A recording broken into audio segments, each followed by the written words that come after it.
Okay. Let's get everything. Yep. We are focused.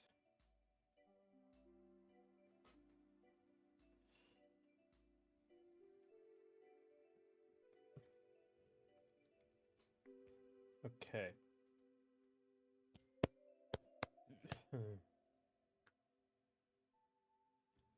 Testing YouTube.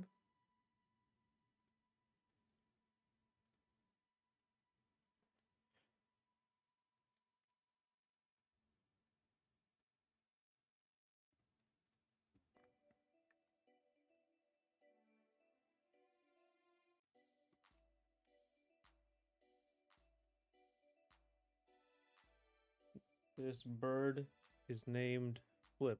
It was a genius idea I got when I was when I was making the title for this.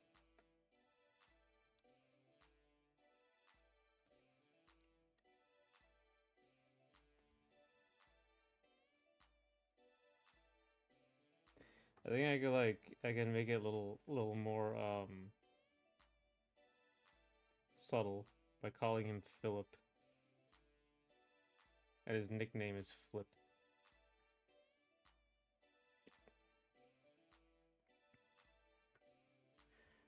Where is Evan slash Fish? I'm not sure. It looks like there are 5 people though watching. So I don't know if he played the game.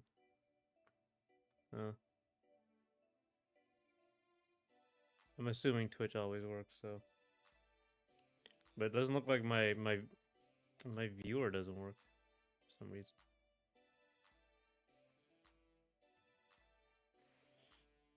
Got to see if he did his homework. That's right.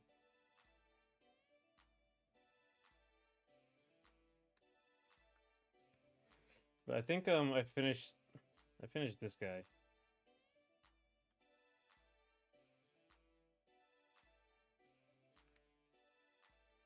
I want to give him like a gooey look because he's a bug. So I was adding like uh colors here.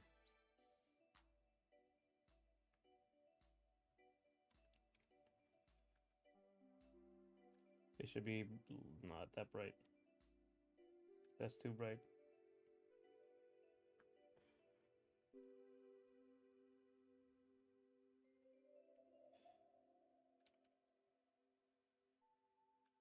Can't be that small because you can't see it.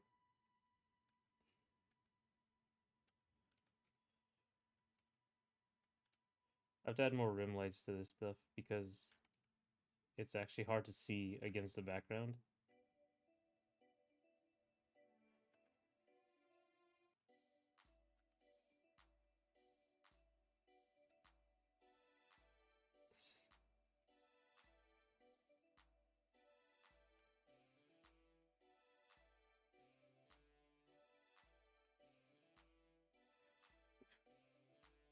Philip D. Burb from the same school, naming is Miles Prower. My God, that's a terrible name. Miles Prower. Well, what's Sonic's real name? Ogilvy. Okay, what was it? Maurice Ogilvy, I think his name is.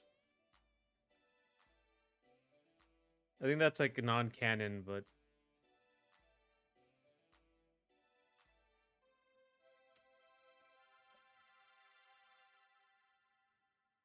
Ogilvy Maurice.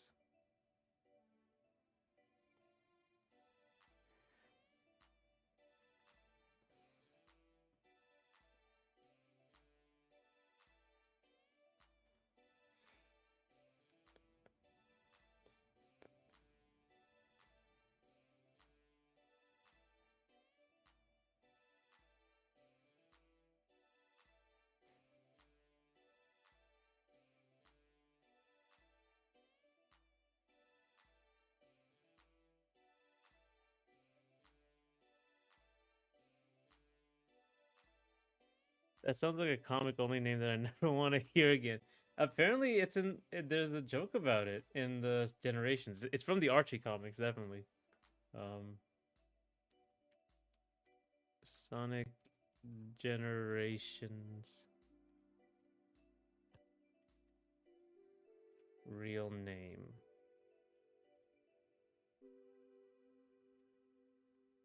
Uh,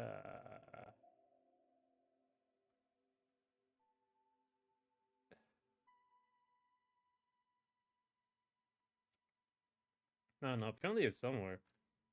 But his yeah, that's his real name. They put it in the Archie comics and decided to name him Maurice Ogilvy, which is somehow worse than Miles Prower. Wild.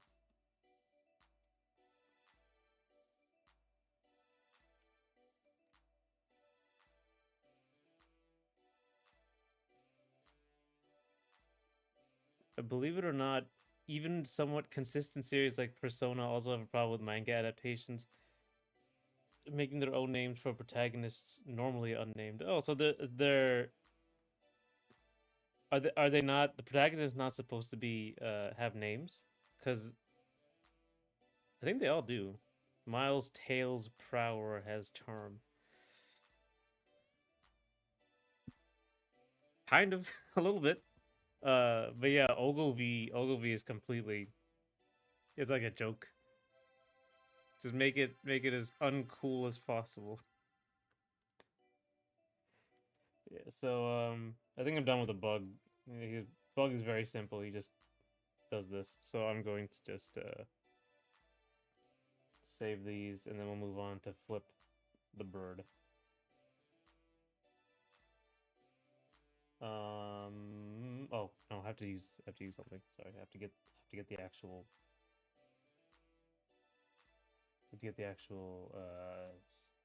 bug. So what have you guys been doing over the weekend? I God, it's completely different. I have trying to add a bunch of illustrations. You saw the one with Charlie recently. I've been trying to make myself draw faster. I usually spend too much time like noodling or never finishing things, so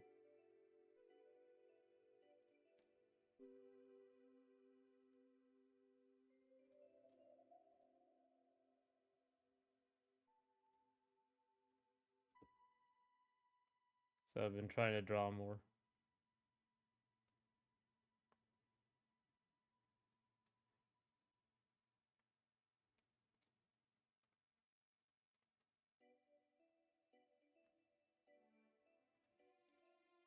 Joker from Persona is the only named if you mess with the settings by switching languages, and even then, the manga did Akira Kurusu and anime did Rin Amamiya. Yeah, Ren, or sorry, Ren. Ren is the name I heard.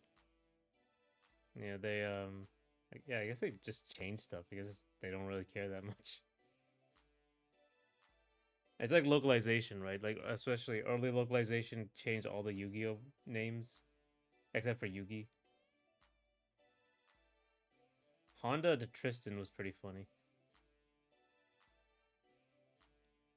Oh, but I guess that did contribute to like the idea for me that they weren't in Japan. When I was younger, I didn't think they were in Japan. I didn't think they were necessarily in America because they do call people like American. Obviously, there's Bandit Keith, who's like who was like very obviously like American, um, but it just kind of showed that not everyone was American in that show. They make a big deal out of like Pegasus being American as well. Persona's 4 Protags got his current name from a dancing spin-off, but the stage play had its own name and the manga did another name. Yeah, I guess it's just, I guess they just we're just doing it like who it was best for, or like they didn't really care that much. The people who made it, made Persona. Yeah,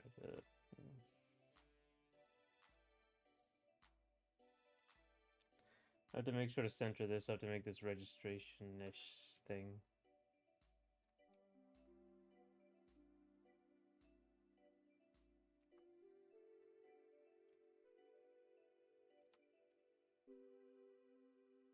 the hitbox for this like barely functions. It's very off, so I have to like.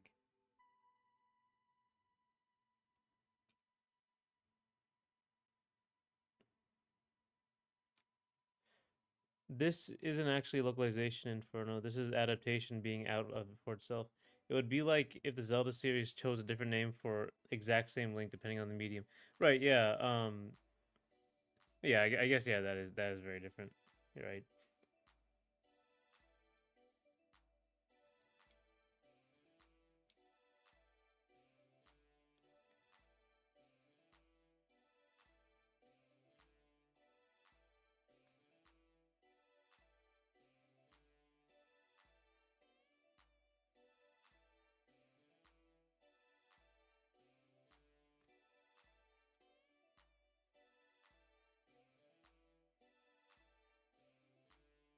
Oh no, I already did this.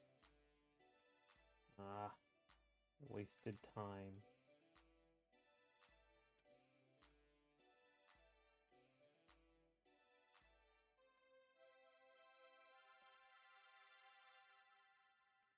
Or if Cloud Strife had a different name for the movie than a fighting game and didn't have a default in the original game, right?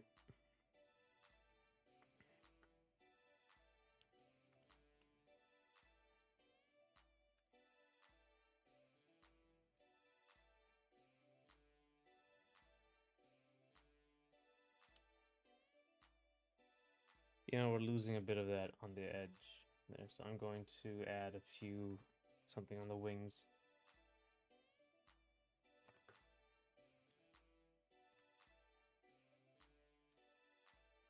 Have the bee and the bat the same attack, or are they different? The bee and the bat, no, it's the difference is the attacks are no different. You just can't get hurt by like you can't touch them. But the bee moves in a sign pattern, right, like up and down, and the bat is a homing thing, so it comes towards you once it detects you.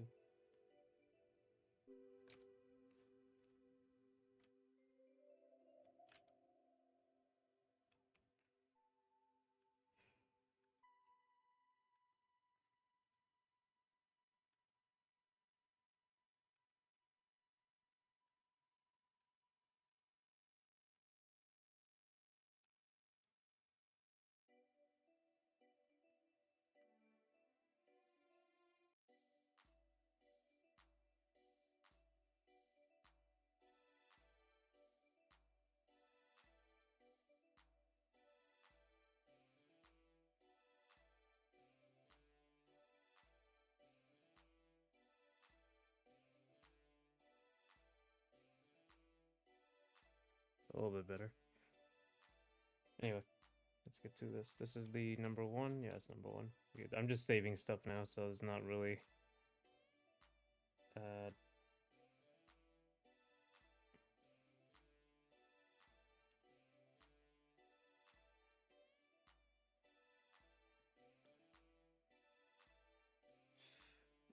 uh,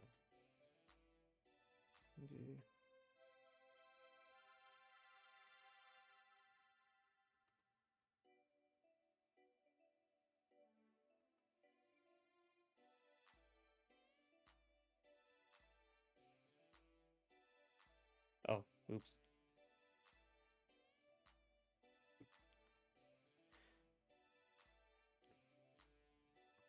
You know, have you ever like? Do you ever read the Evangelion comic book? Like the manga? There's so many of them. I don't know how to say it. Like the one that I guess closely follows the original story. It does make some changes to the personality of the characters. Like Shinji is a lot less like whiny or stands up for himself a lot more. It kind of makes Gendo's idea like opinions on Shinji more clear.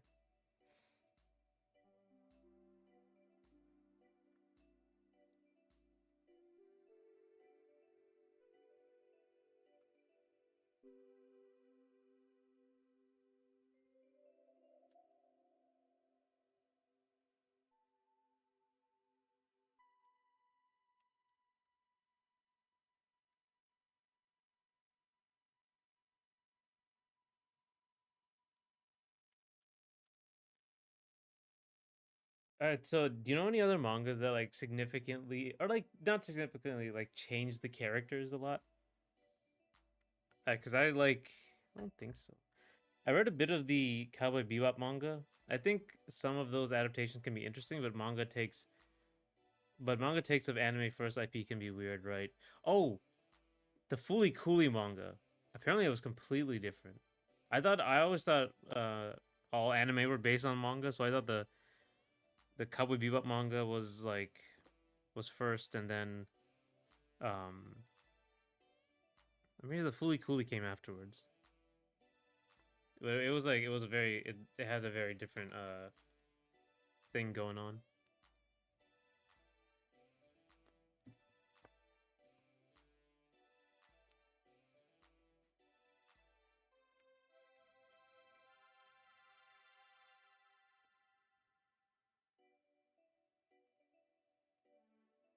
Okay,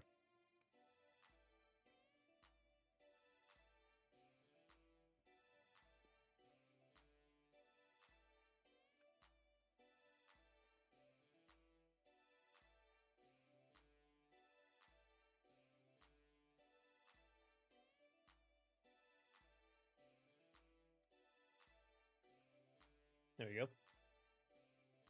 Okay, now that's the bug.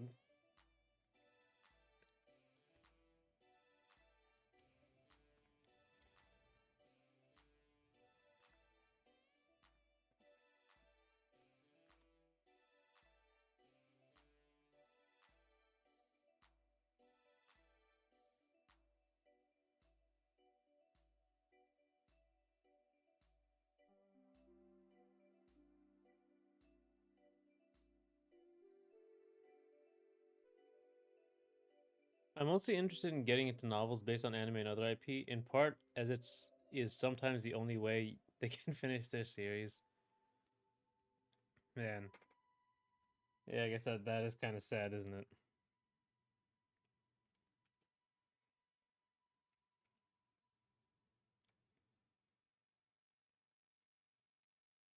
A lot of anime just don't end now, right?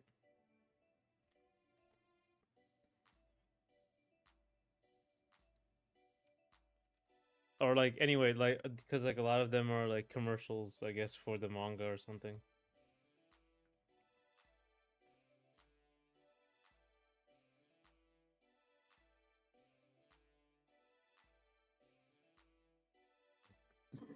Excuse me. Let's see how this goes.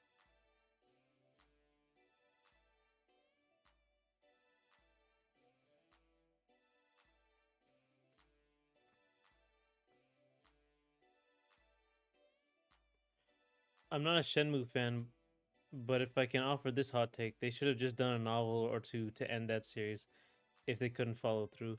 Oh, didn't Shenmue 3 come out? Was it disappointing?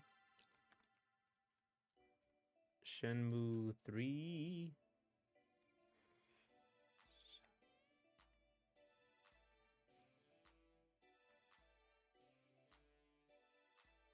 Outdated, faithfulness.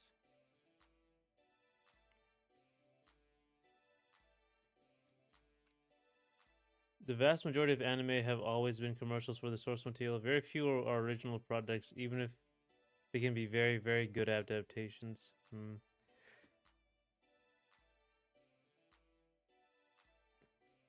Yeah, I guess they would have if they don't have, get any traction, they kind of have to. They're just checking for the traction, I guess.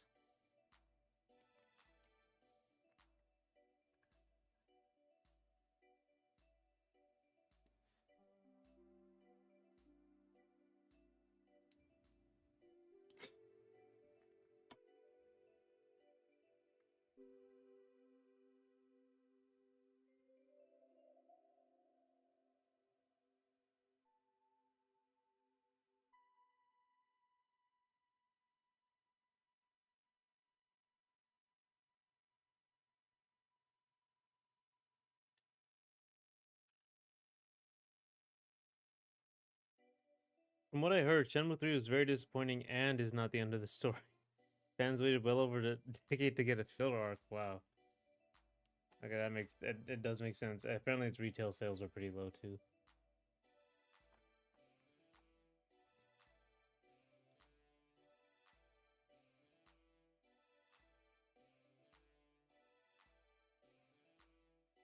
Apparently, he also this is a Wikipedia article saying that he's hoping to make Shenmue 4.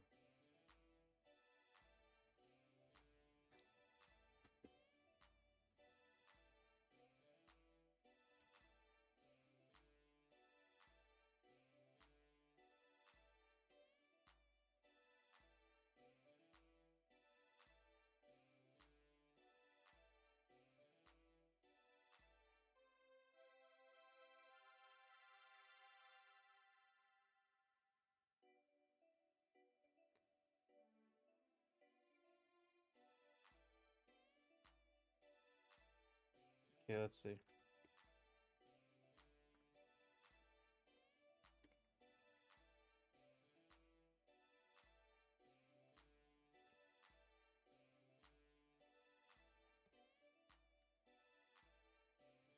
All right.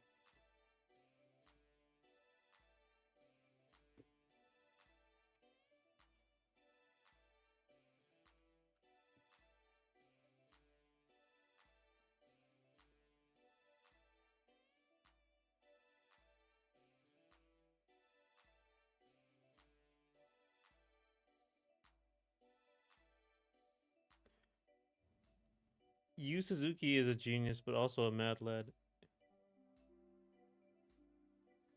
Yeah, I never played the Shenmue games. I don't know what they're about. I think they're like, what's a mystery? Like, are they like a? It's a mystery like talking game.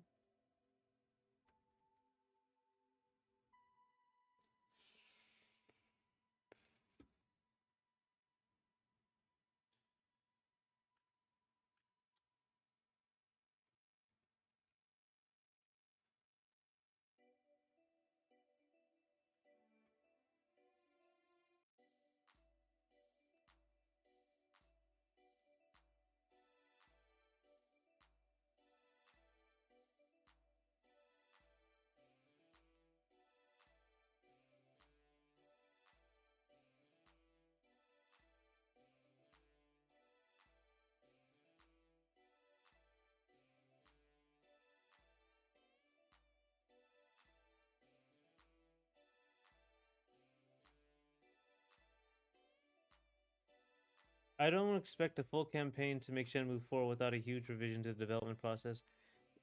Get Sega RGG Studio on board to be any better. Yeah. I mean, yeah, I guess like it's not talked about as much, but like just the devs like situation. Um, I only hear about that in like very long post-mortems far afterwards. Before it's like a lot of like speculation or blame game stuff at the beginning. Or just generalize like they aren't really trying to help, they're just trying to say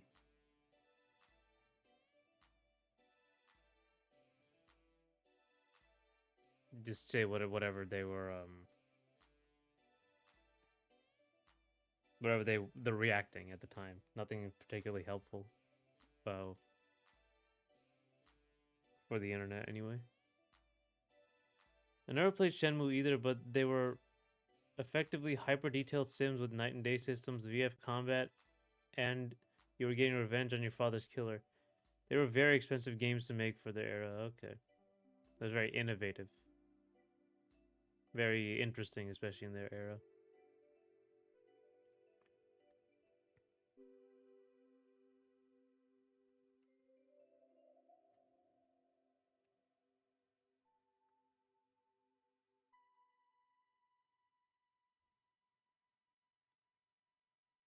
The first Shenmue was the most expensive game to develop of all time. Wow. What was the first Shenmue's budget? I just look most expensive games. List the most expensive games to develop. Okay, so today are we adjusting for inflation here? I don't. That does. Oh yeah, okay. By the total cost adjusted for inflation. Most game budgets are not disclosed. Okay, number one is Genshin Impact. 900 million plus. 974 million for inflation. Where's Shenmue at the time? I guess it's been. Oh, there it is. Shenmue's still up here with like all the modern games.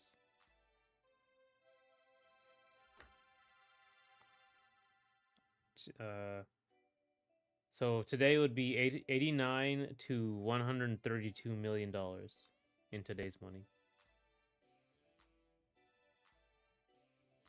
Oh, Grand Theft Auto cost 140. Grand Theft Auto 4 cost 146 million dollars plus.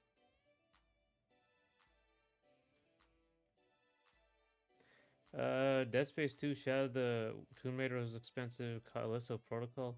Let's get to the top five here. Let's. Why is Monopoly Go so high? Wait, where's Monopoly Go?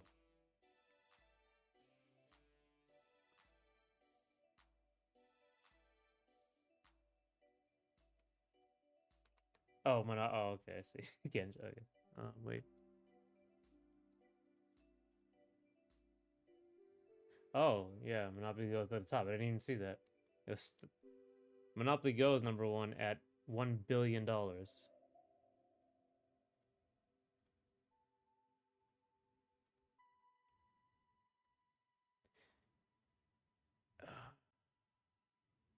Uh, recurrent criticized generated more than. Is this revenue? No, this is to make costs.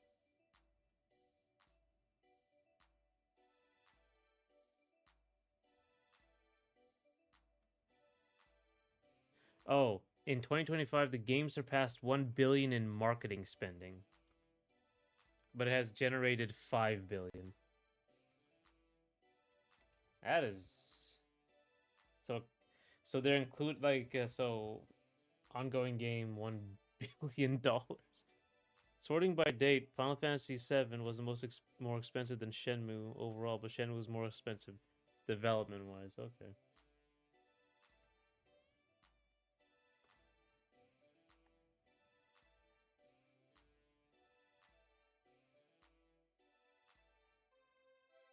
There's all yeah.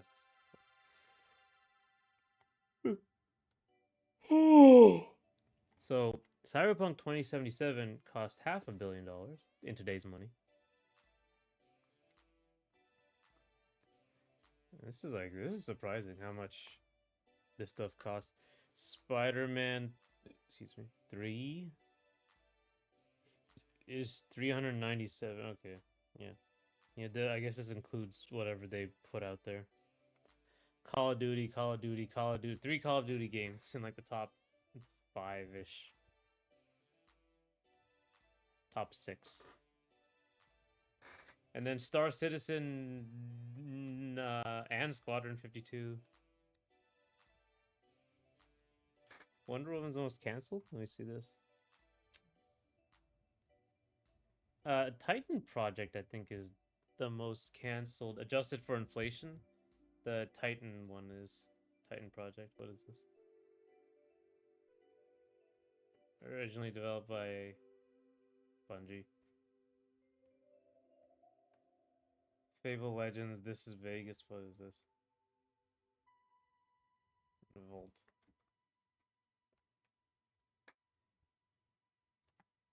Unofficial figures. Star Citizen isn't even out, right?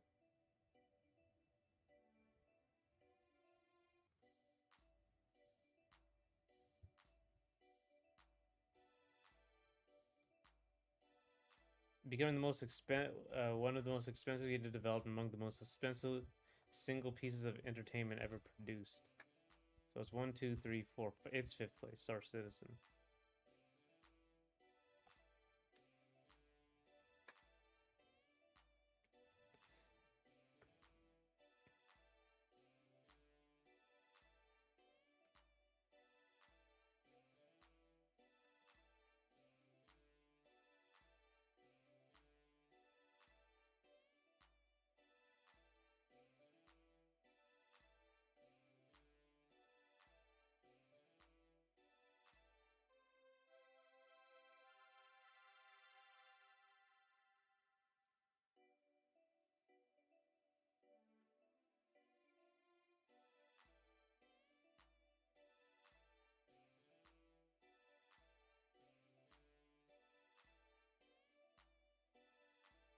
Star Citizen's early access. I'm surprised it isn't at the top. Yeah, it's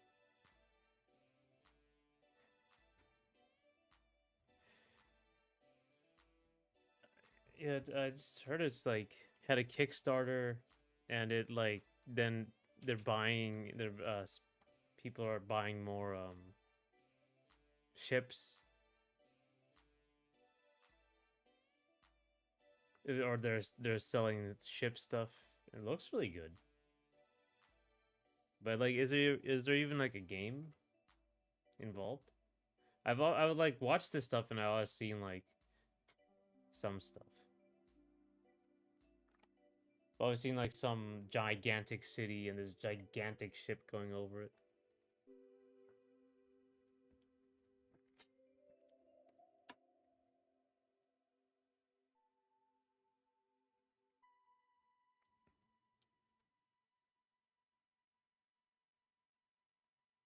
Lots of detail put into the ships and the world.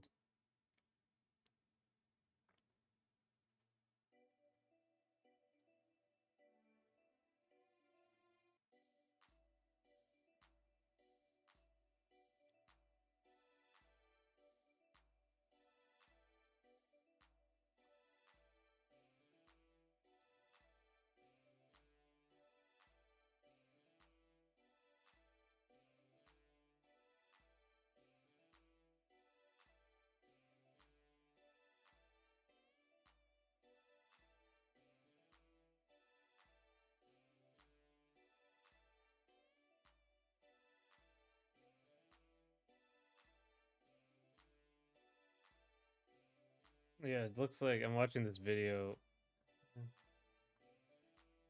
I really like the spaceship designs, but man, it's been like years. Actually, what is the most profitable games of all time? It's gonna be like mobile game after mobile game. Or highest selling. I guess I can say highest selling, but most profitable will be mobile games.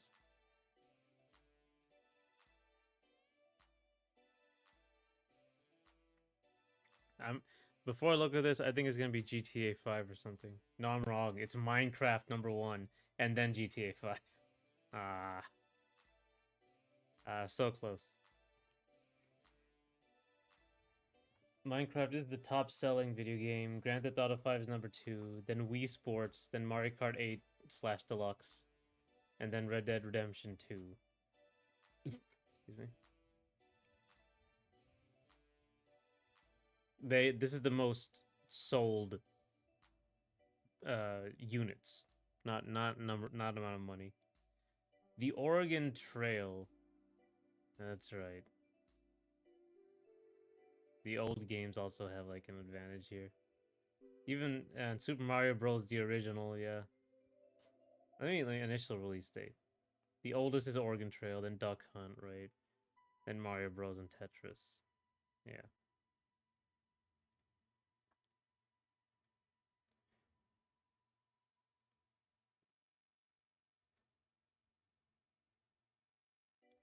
Minecraft has sold 350 million copies. And then the net #2, Grand Theft Auto 5, has sold 215 million. So that's like more than 100 million more. That's crazy.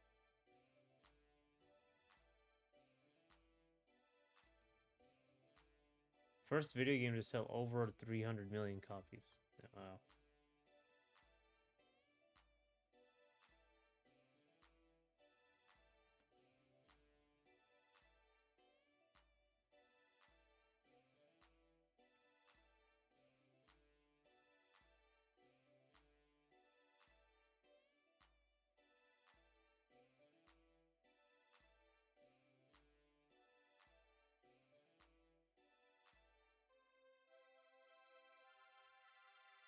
Imagine if GTA 6 online was on mobile. Rockstar will have the infinite money glitch. Yeah. People go crazy for GTA and mobile.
So let me see.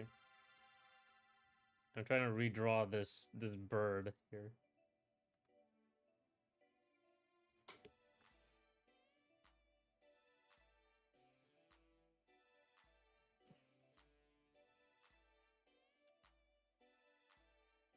So, you know what? I should probably just go use the bird I made. I want to have Philip. I'd also simplify this a lot.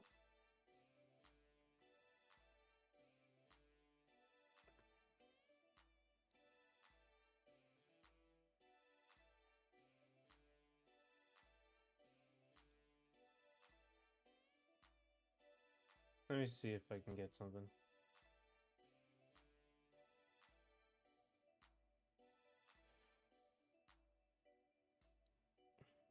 Oh yeah, I changed the wolf a little bit. Redrawing flip. This is a it's better. It's just you still can't see the eye. The eye is red now. We'll see.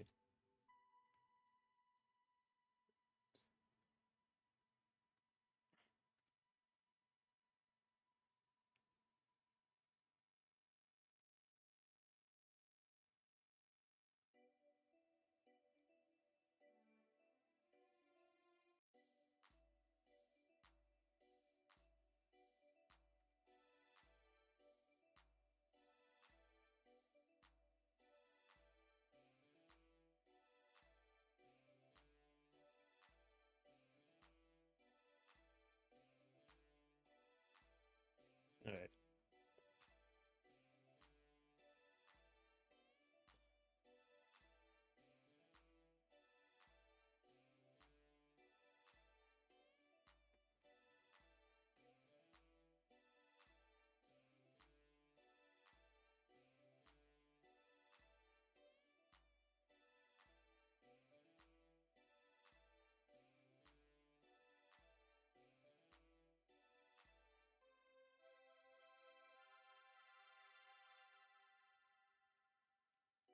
We got this all-American bird over here.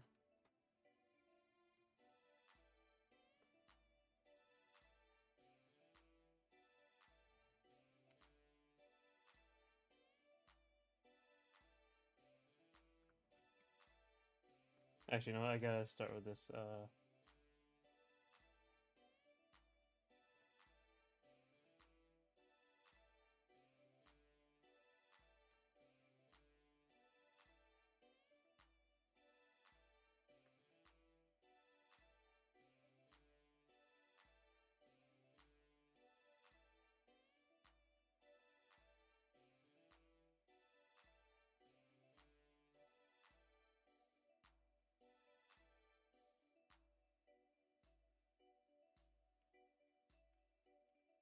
Okay, so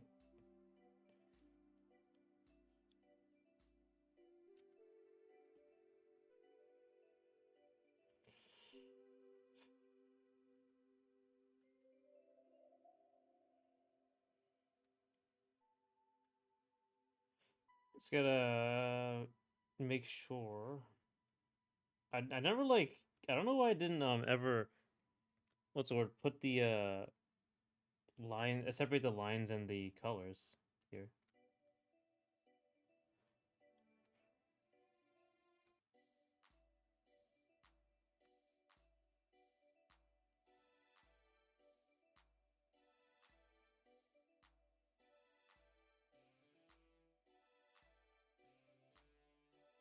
Mm. So let me see.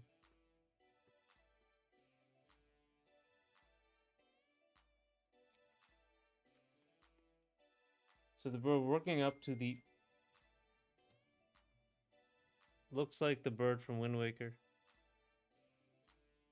Right.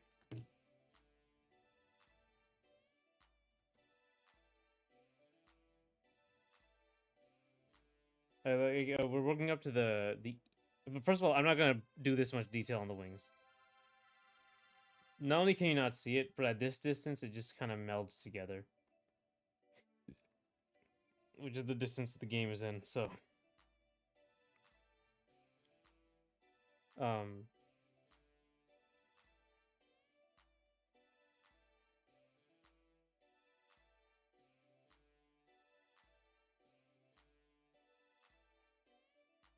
so I simplified it like into just little shapes here. Bird wings are really complicated. Wind Waker.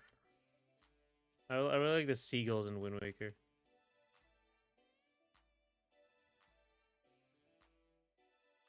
Oh, what's his name? What's a big bird? It started with an H. Helmrock King. The Helmrock King.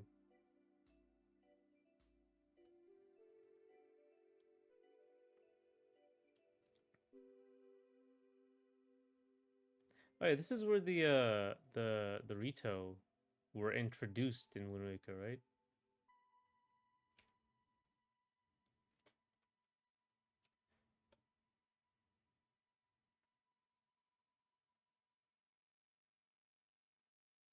The rock is a mythological bird.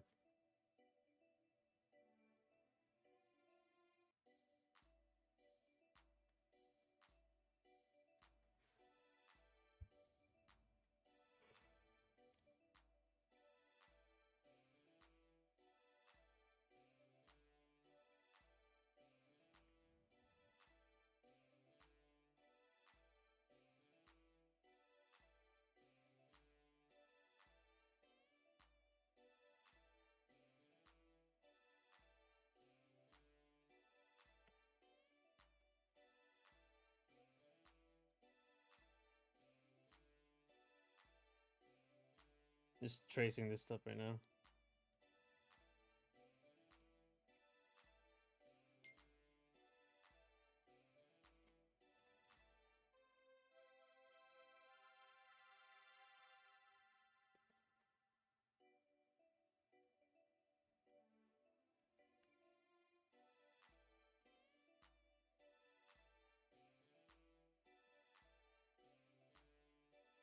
The Rito are my favorite fictional race in Zelda, though I guess they're all fictional in a sense. What's yours? What is my favorite race? I like the Gorons. I think the Gorons are really goofy, right? Because they're like I like the little noise they make, like they're that noise. I really like that. It's like these big fat dumb guys.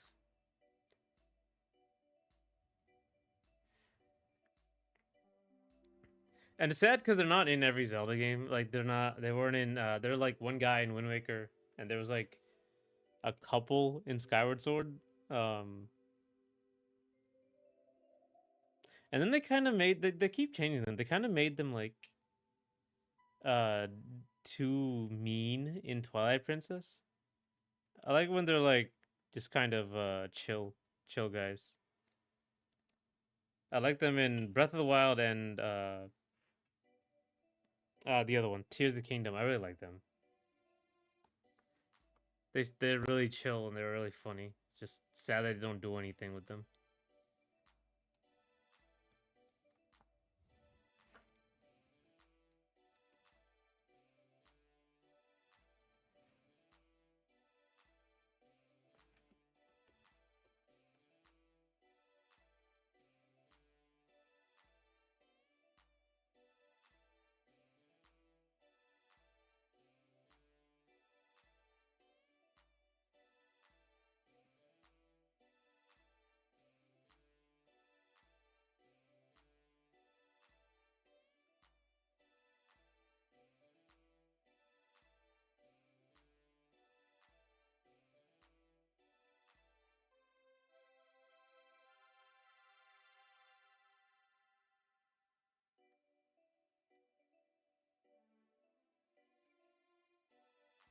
You like the Rito? The Rito were pretty interesting. I like they're like Breath of the Wild did a good job of making all the racist presents. I believe Echoes of Wisdom also has freshwater and seawater Zora, right? The original Zora are kind of just these enemies.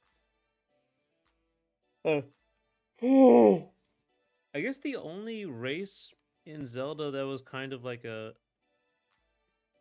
Did Cadence of Hyrule do anything interesting with the many cultures and settings? I don't remember enough about it to like.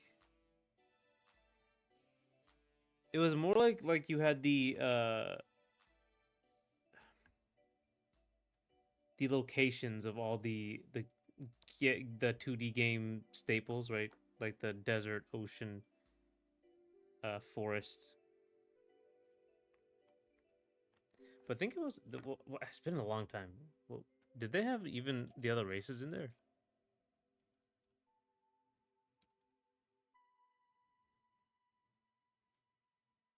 I think they would have to, right?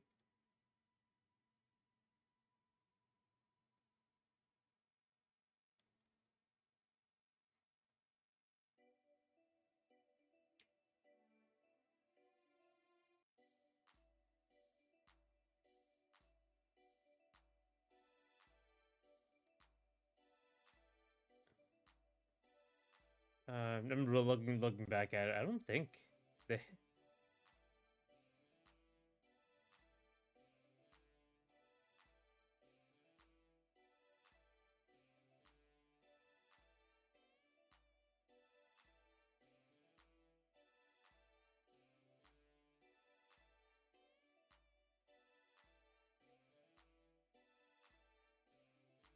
Oh, actually, there might have been Gorons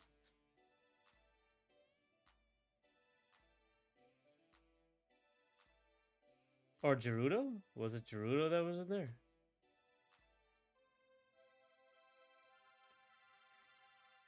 Oh, they had the evil Zoras.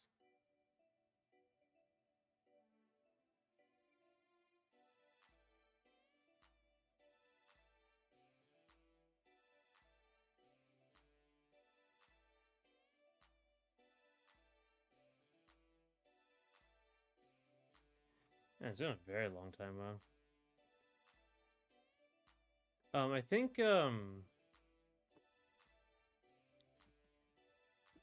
only like flop with were those characters in Skyward Sword, like in the forest area. The Kikwis? Was that what they're called? Or was that just the noise they made? I don't think they were really like I thought they were fine. I don't think they were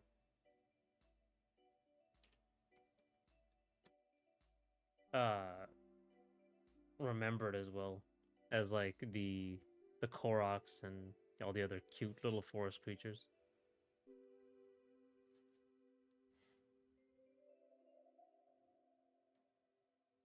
Said I was really excited for Skyward Sword, but it didn't end up doing anything much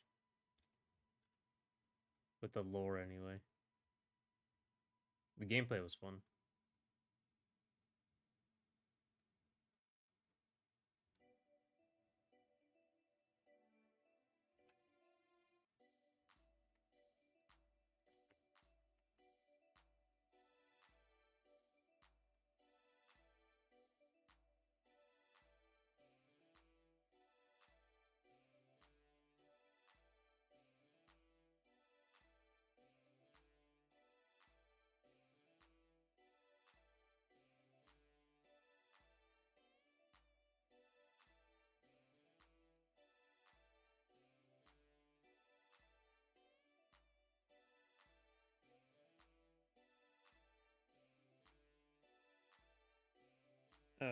Almost done with this. This is the thing. You just gotta trace this because I drew it. I drew well, so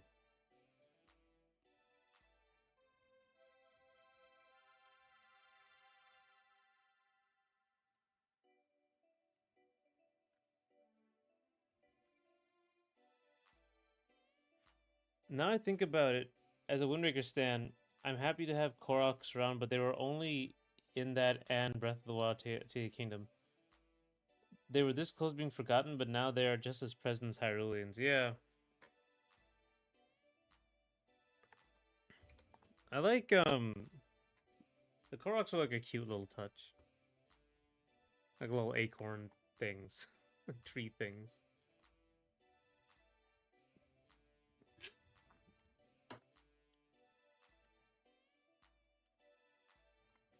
I see Korok cosplayers pretty often at my Comic Con. That's cute. That's great. They also gave them like cute little noises as well.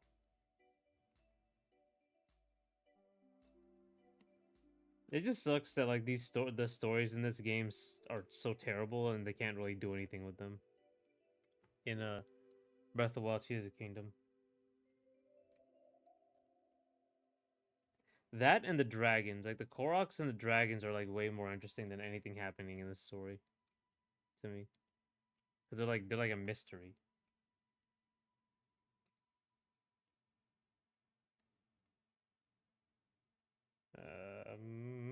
Oh, this is blue. All right, so we're gonna do blue.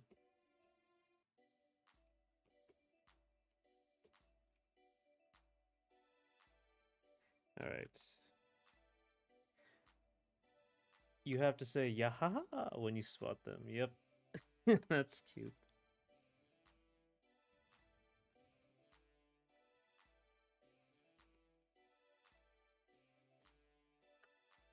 What's a big guy? Yeah, Hestu.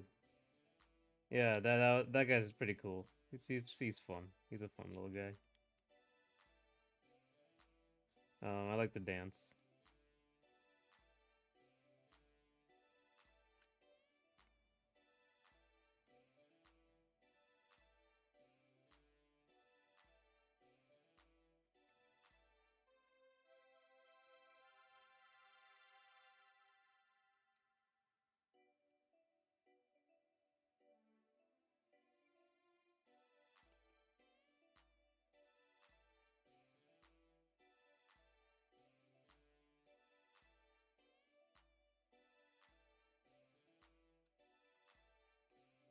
You as it Tears of the Kingdom did not need to drop the ball as hard as it did.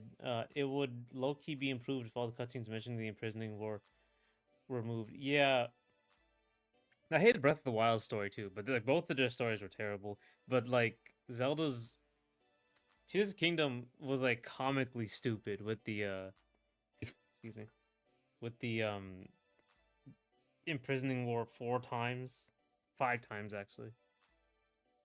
I did not get all the seeds. I'm not doing that. That is not me. I'm not a collector. I'm not 100% guy. Did you get all the seeds? It's like 900 something.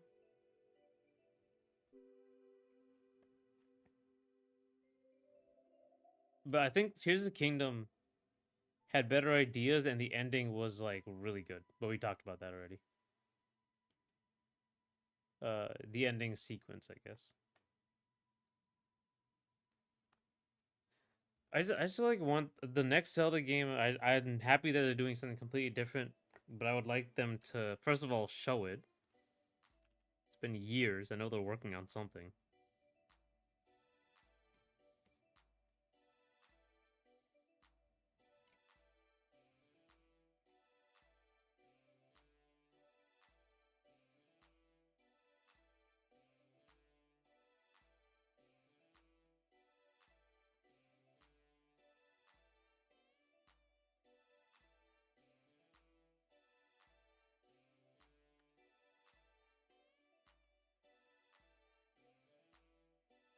Now, maybe if I get into speedrunning and get tired of the fun speedrun categories, I'll try all seeds.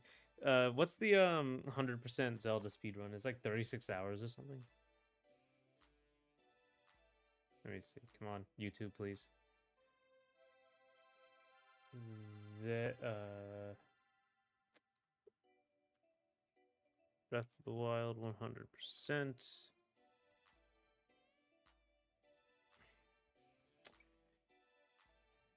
120 shrines, 900 Koroks, 385 pictures, 134 quests, and then you have to play the game.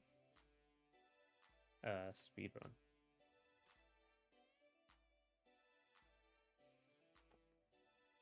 Okay, 14 hours. I think that's what it's been down to. I think the first one was like several days.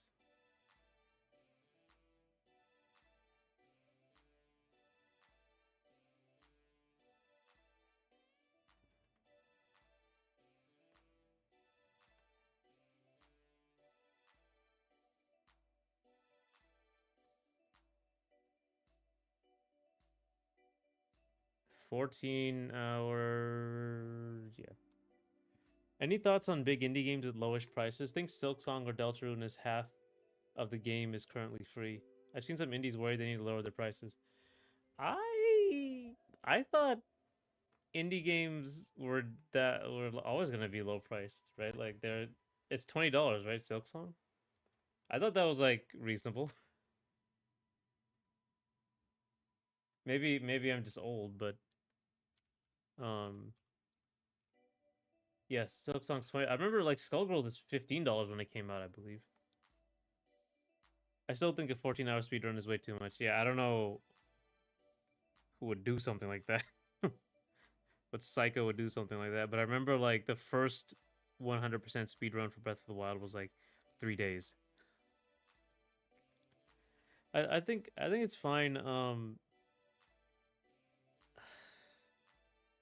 Ultimately, these things are decided by who will buy them. And if the and like, are people willing to buy a 2D video game, even if it's beautiful and amazing, like Hollow Knight and Silksong? Um, are they willing to buy 2D games? Right. A big thing about video games is like genre really matters. I think that I've heard that more often than anything else when I look at like how to sell indie games on YouTube and Steam stuff and um, the business side of this thing. It's always been genre matters, and are people willing to pay $60 for like a 2D hand animated game? Maybe. So I think that determines it more than like whatever Silksong thinks they can put out there. One developer of a game I like, Decline Drop, said a tweet about this game being priced between Hollow Knight and Silksong. I told him to raise the price. Yeah, I mean, it just kind of depends on what people are willing to pay. I remember people having, like, it's a Nintendo game, so it's gonna be skewed, because people just buy Nintendo games. Metroid Dread, I believe, is full price. But it's 3D, but it's still like a 2D game. Like, people were talking about, is it worth the same as like what's his name? The Kratos, God of War, the new one. Right, people were talking about that. I think it is, but you know, it just depends. So let's see. I never played Decline Drop, so I'm hearing a lot about it. Looking good. Thank you, Scorpion Core Universe. Where's the Twitter?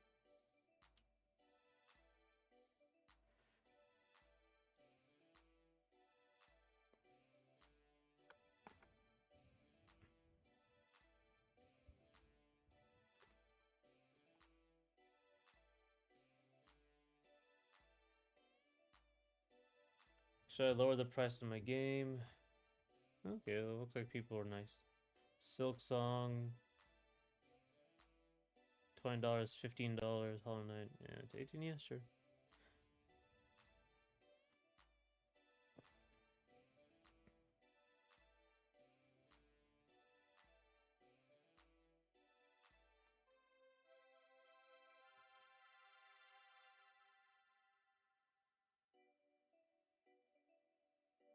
Decline Drops is like Slap City to me. Very precious, and I'll talk your ear off about them. I heard it's like a platform fighter esque thing.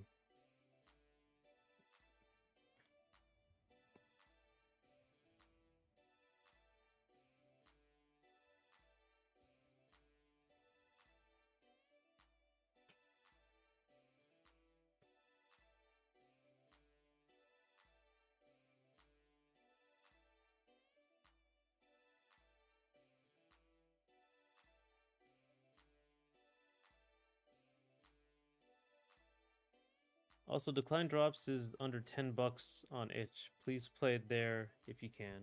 Huh. All right, it's like they're doing like a half off weekend. So, what's the situation with itch.io? Are they like, is everything back to normal?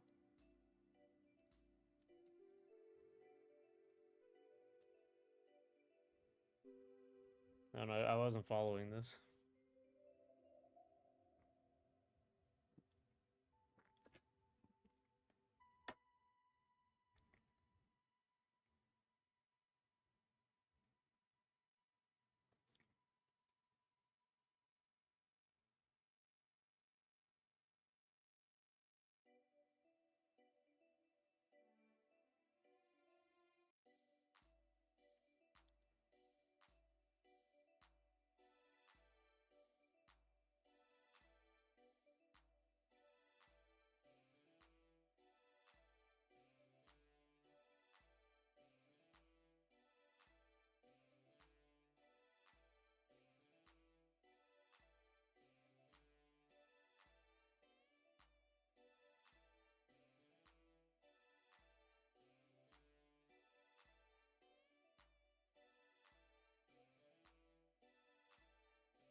Uh, back to normal. Itch is the same as it has been. Wasn't there some issue with like them delisting not safe for work games or something like that?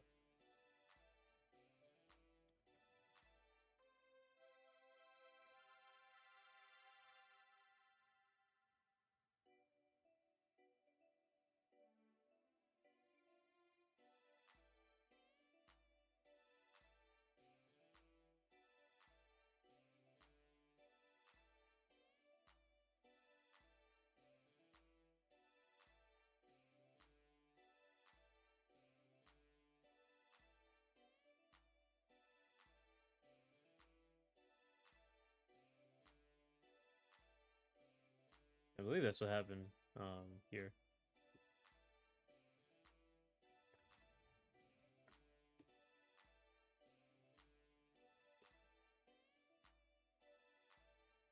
Whatever we got with a bird so far.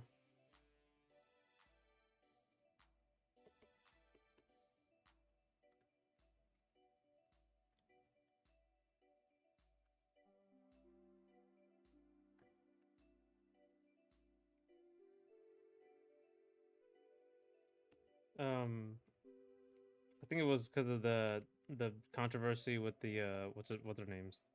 Payment processors? Something. I don't know.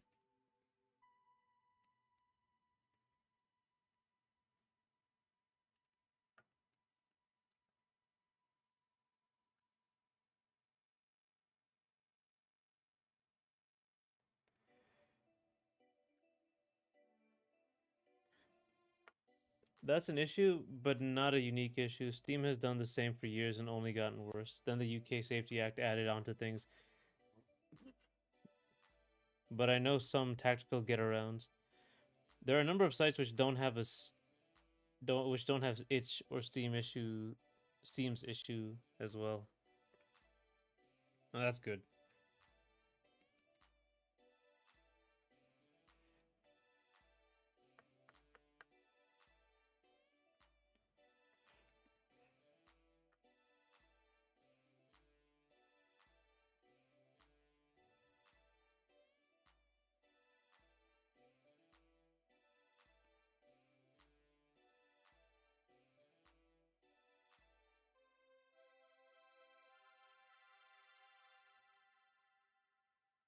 Oh right, there's you know what I don't like this better.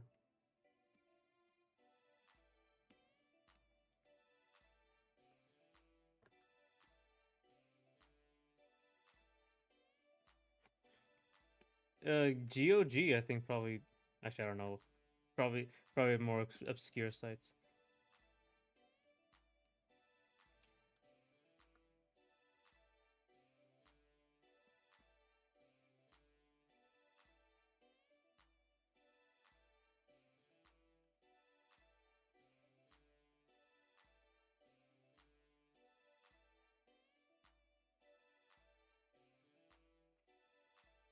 It's just the go-to if your game is safe for work and slightly unsafe for work.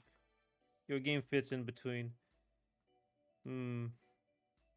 It wouldn't have if this was the 90s. It was acceptable in the 90s.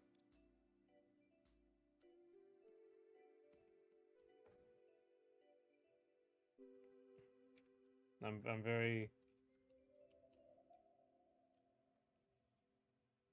I guess mildly acceptable. It would be a better way to put it.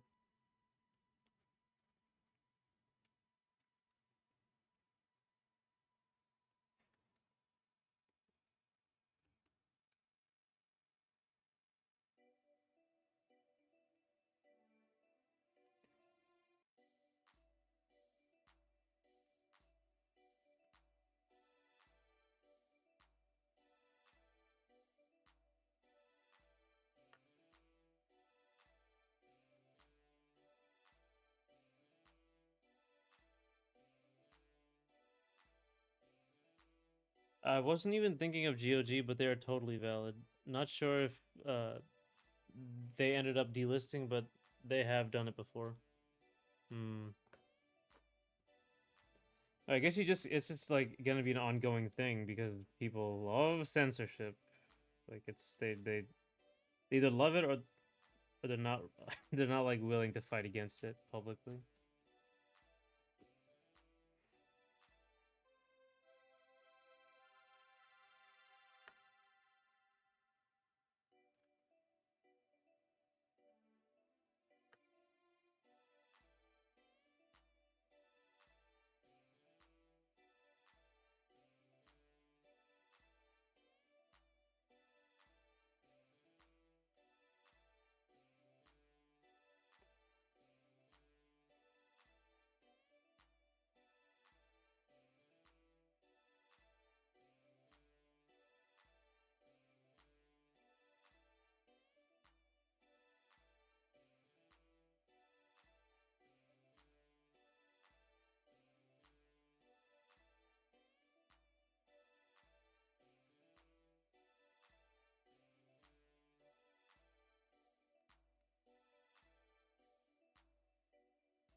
Just filling things in, not much to say here, but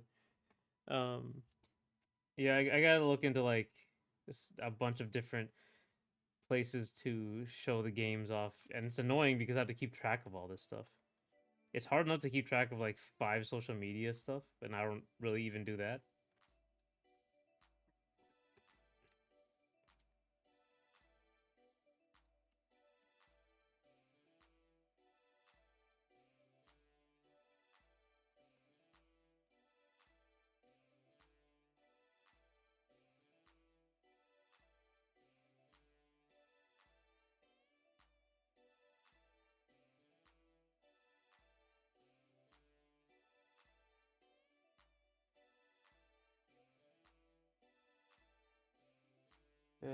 Here.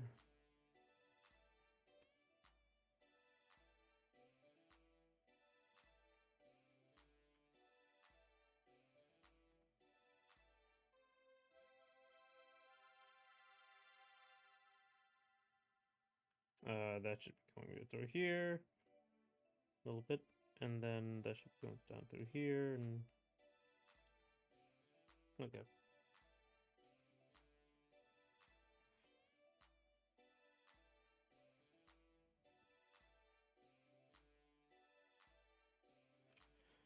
Uh, okay, I think this is good for Phil the bird, Philip, Flip.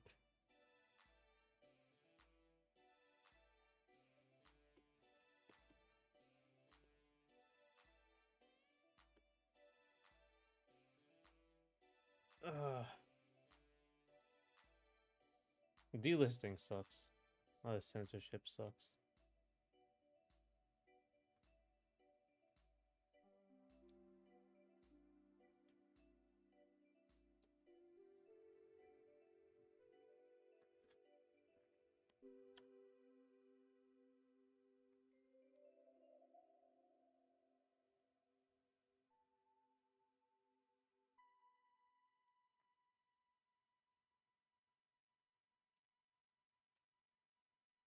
One second, I have to answer, do some email stuff.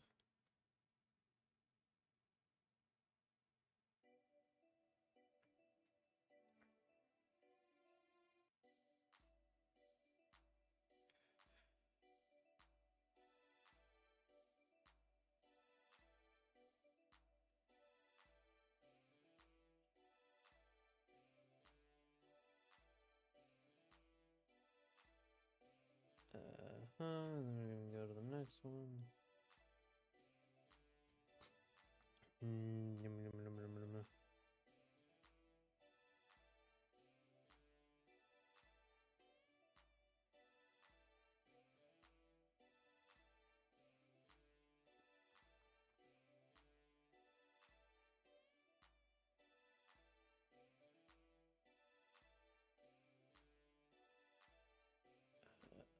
through here, and then I'm going to go through.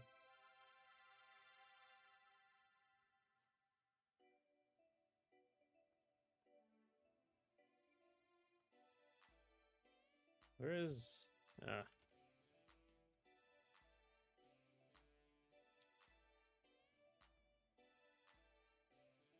Oh. Oh. There. Okay.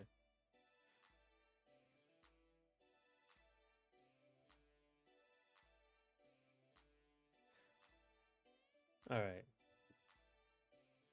So we got the bird going pretty well so far. And now I'm gonna add the line work.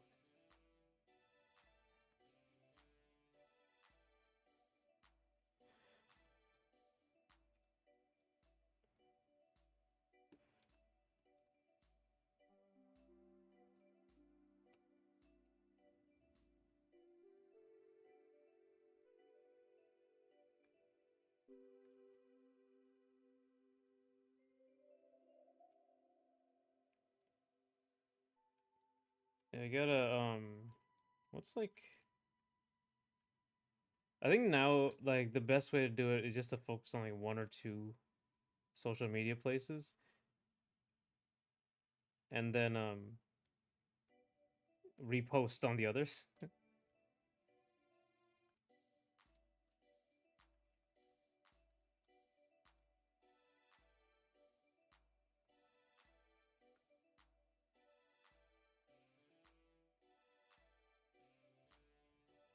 Uh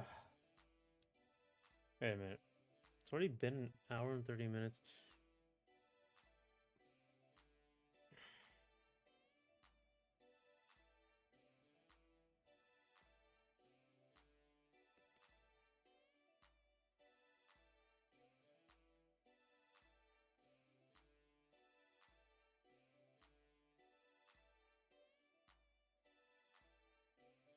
Actually wait.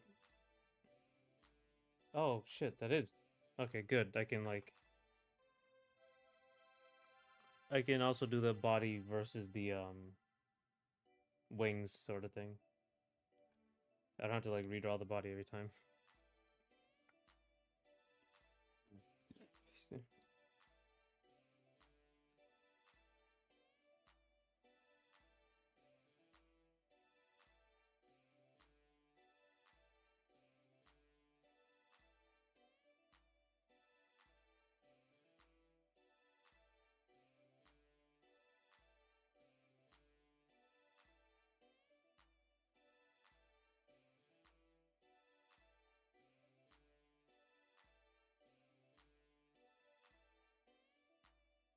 Yeah, you have to focus, especially when a solo dev. I think methods to repost on more platform exist, but a Reddit game may not fly on TikTok.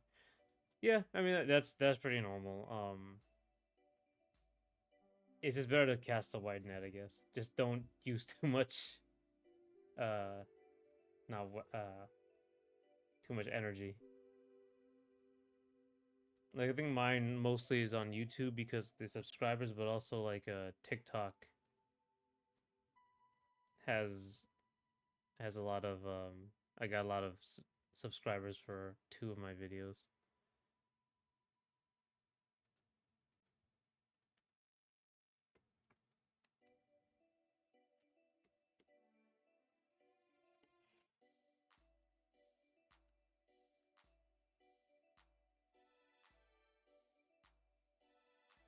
Growth in general on TikTok is much it's much you get more of it.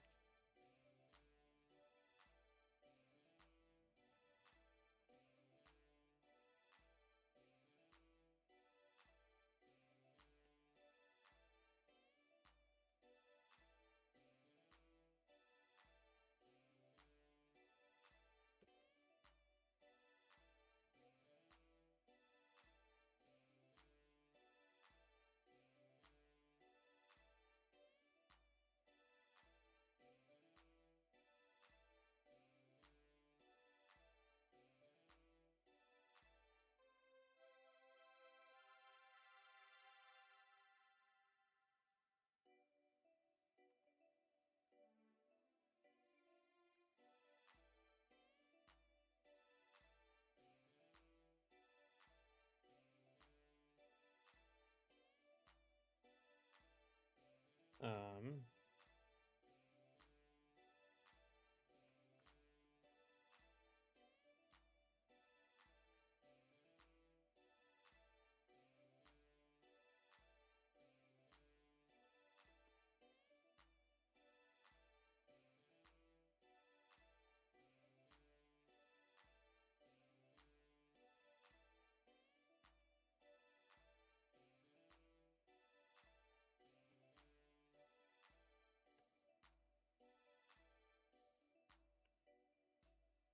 Okay.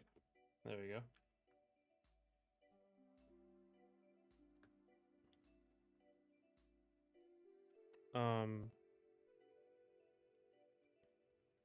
Okay. So let me see. Bat, bee. Is that really the only things I made so far? Because that'd be annoying. Yeah, just a bat and the bee. God. Uh, I just have two versions of the bat. Is a problem.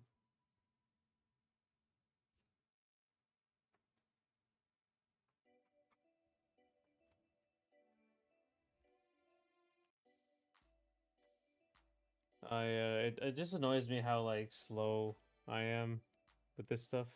So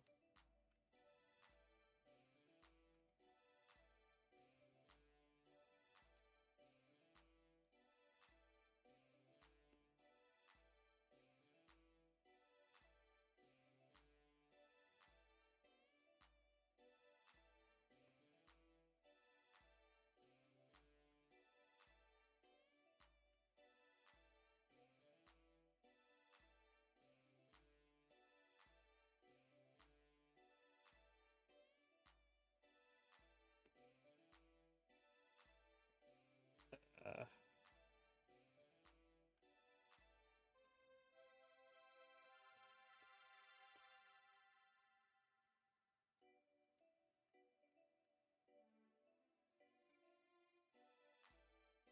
have you played DK Bonanza? Or have you gotten to it yet?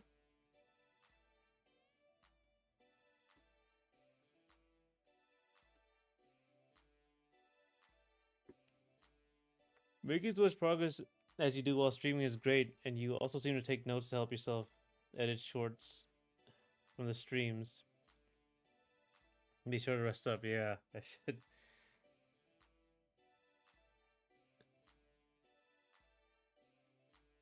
Yeah, the originally was just doing stream highlights, but like that was they weren't great. I guess they don't have like the good engagement, but there's something with the shorts going on.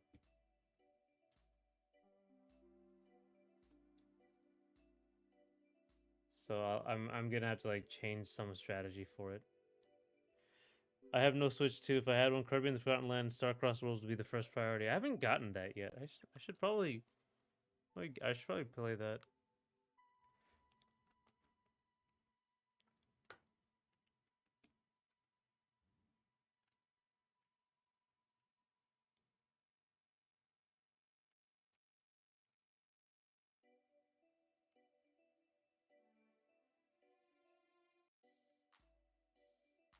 It's just like I'm trying to make the Bonanzas up there for the release first parties though. Yeah, I finished I finished as much the original the story. It was fun. It was really good.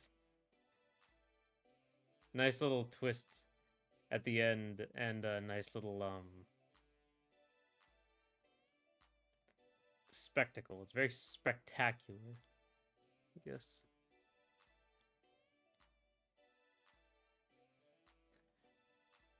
This the story is more involved than I thought. I won't like spoil anything, but yes, it's more involved than I thought it was.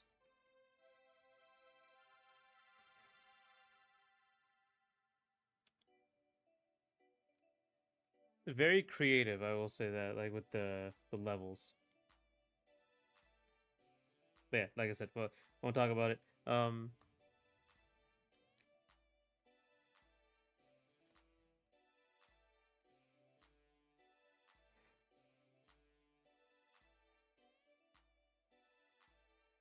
Kirby.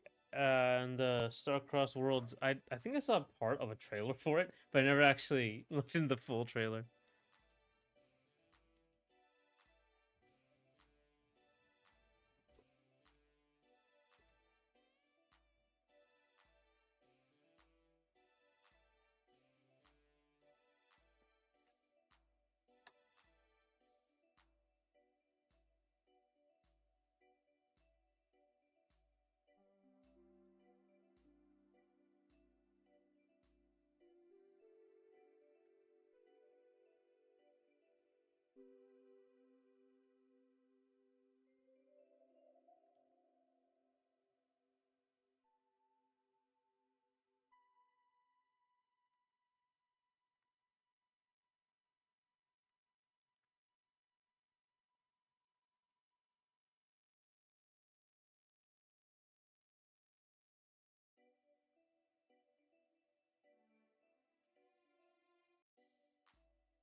Where's the trailer?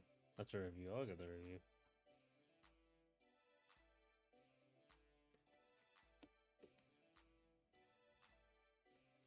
Okay, get the base. I think I got everything. No, I didn't because the wings. So AO for the wings. The white wings are gonna be like, oh, minty green.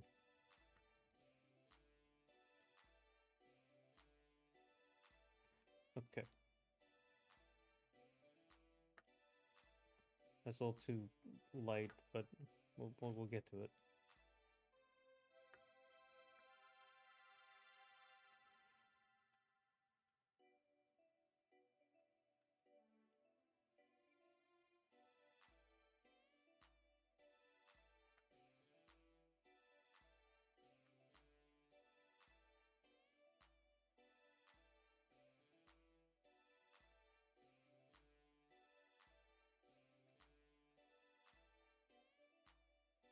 Hmm.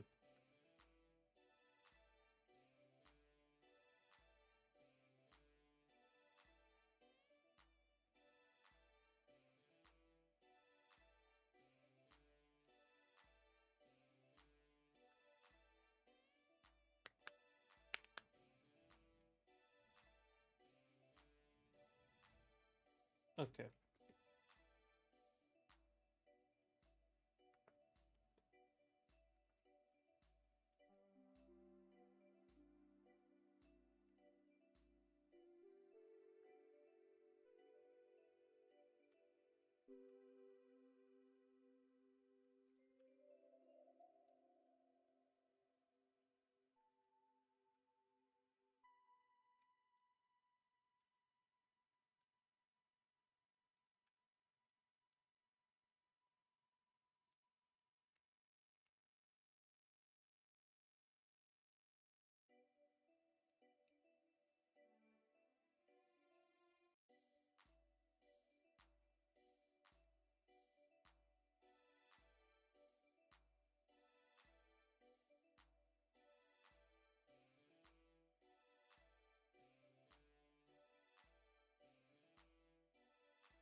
I oh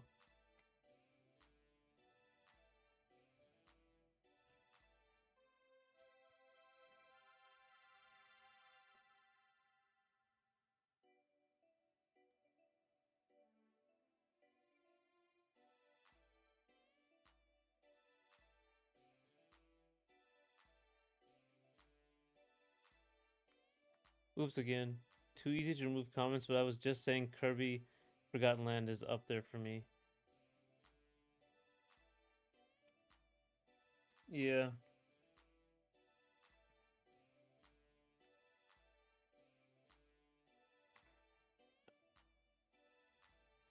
I wanted to add that I'm halfway, I think, into Hollow Knight. Oh, that's cool. How's it? How's it going? So I heard it's really hard as well. It's like the Dark Souls of whatever nonsense they say. Also, people are saying that about the Silk Song. Apparently, it's pretty hard and there's some issue. I don't know.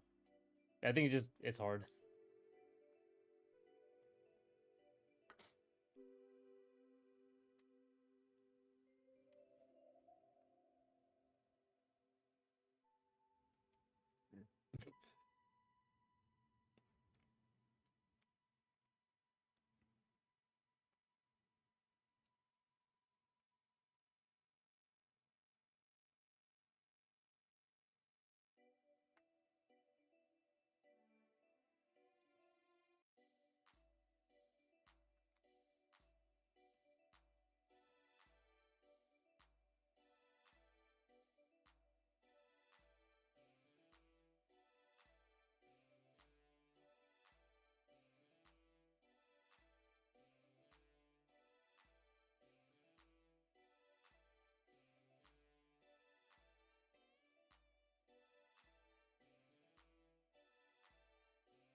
Silk Song is apparently harder than Hollow Knight. The most legit critique is probably that Silk Song has a bad simplified Chinese translation, but I haven't played Silk Song. Oh, okay. You haven't? I probably should at least get it. I don't know. See, it seems like it's. Metroidvanias are okay for the most part. For me,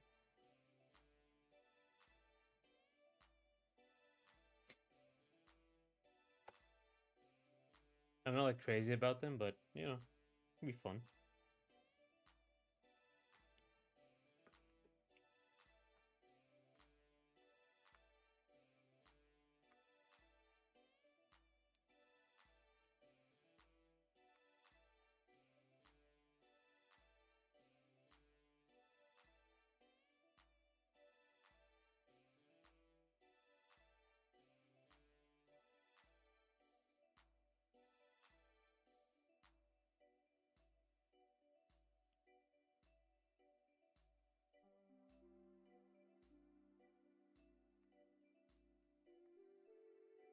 Hollow Knight is tough, but not remarkably so. If you have a background in Mega Man X or other action platformers, you'll be fine.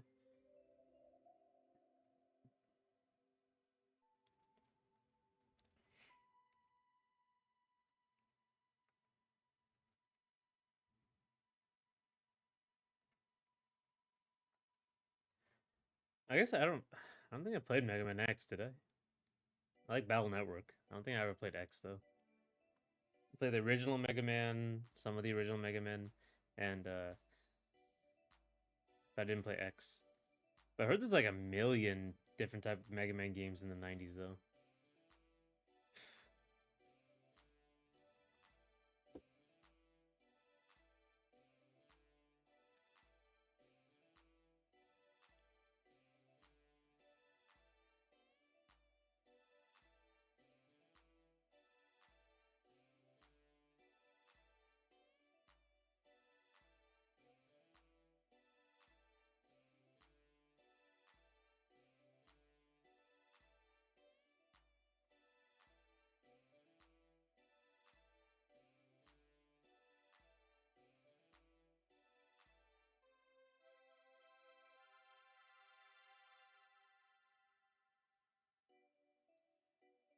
You can also decide your difficulty to a degree as far as navigation goes, but I recommend trying to get immersed and not buying too many maps. Metroidvania normally give you the map as you play. This is closer to Etrian Odyssey as you can legitimately play mapless. Okay, that's cool. That'd be an interesting experience.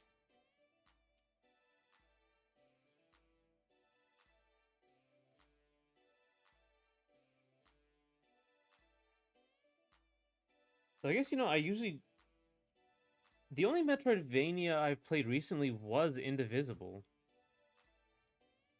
and that was like an action sort of thing. Because normally I just play the Metroid games or the Castlevania games. You know, Aria of Sorrow, Symphony of the Night, or Metroid Dread was another one.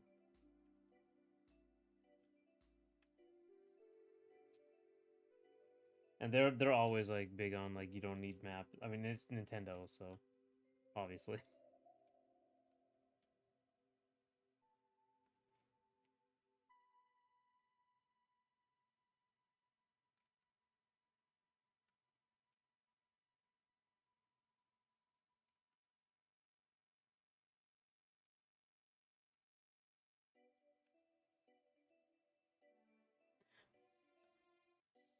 There aren't as many Mega Man as you think, but I think Mega Man Battle Network has a transferable logic and Mega Man has transferable skills, right?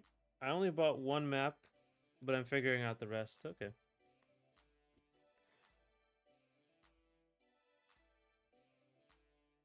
I might start with Silk Song. I'm not really sure.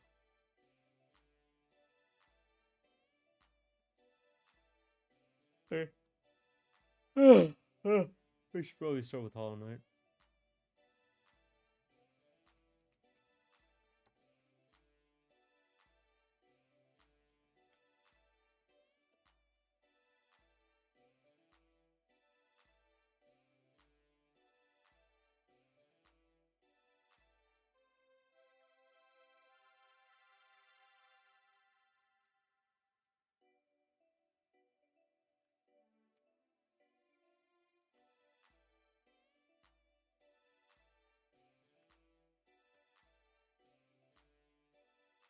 I so these I don't like the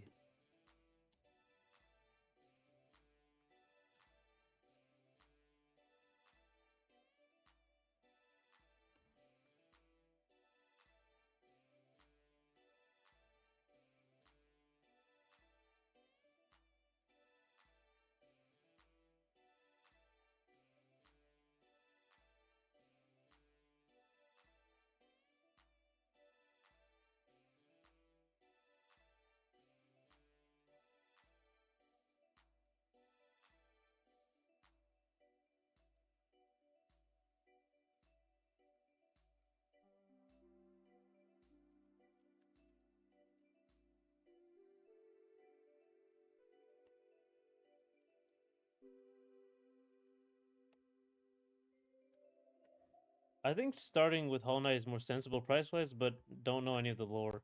Silksong could be a prequel for all I know, but I still play games in order. Yeah. I heard the story was a little was sort of what's the word? Uh like Dark Souls, where it's like really implied.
Yes, Hollow Knight has a very FromSoft approach to storytelling, but you meet a decent number of NPCs who will talk to you.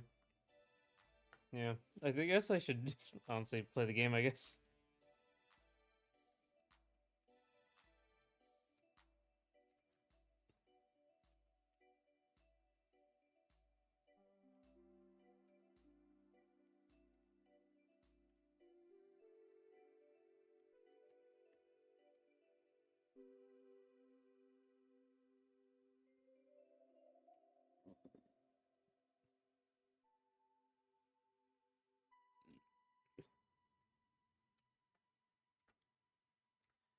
They just don't know what's going on for the most part so far. So their guess is as good as ours. So, okay.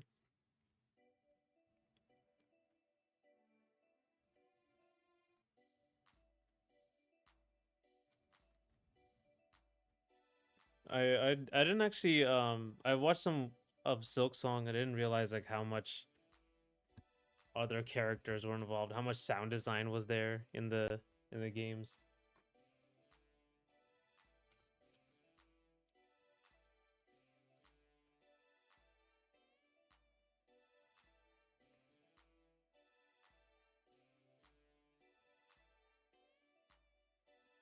Really adds to the atmosphere.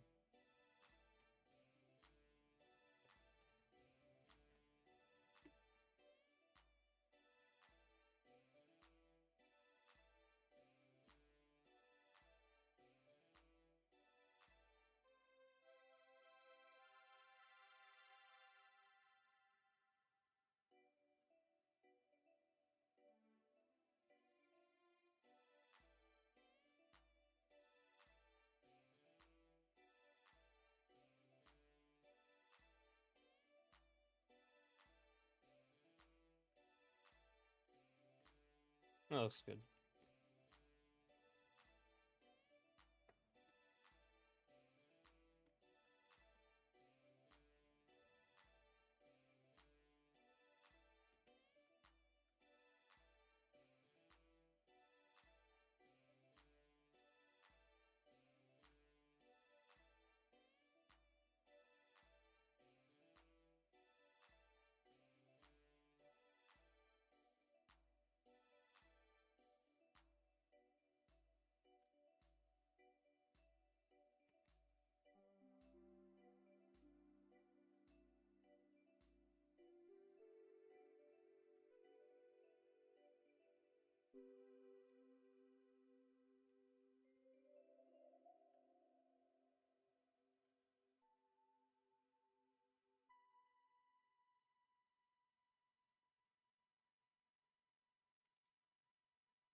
Okay. Okay.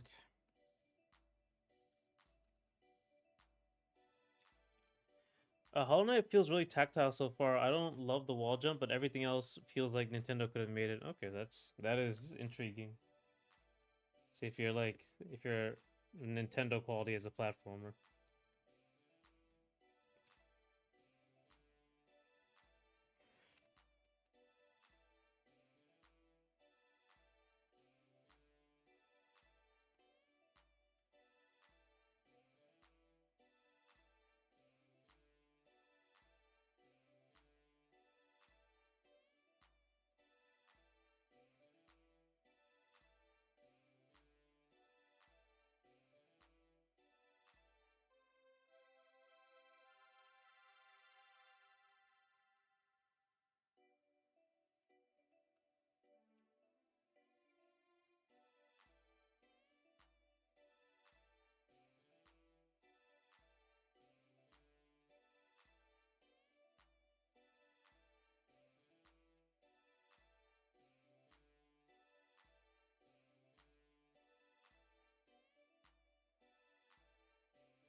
Um,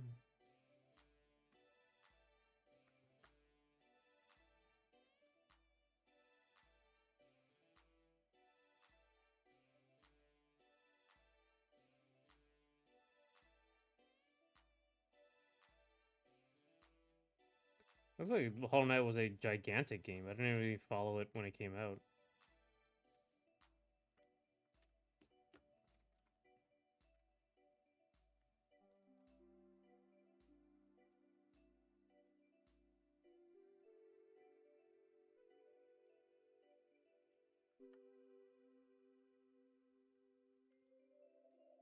Okay.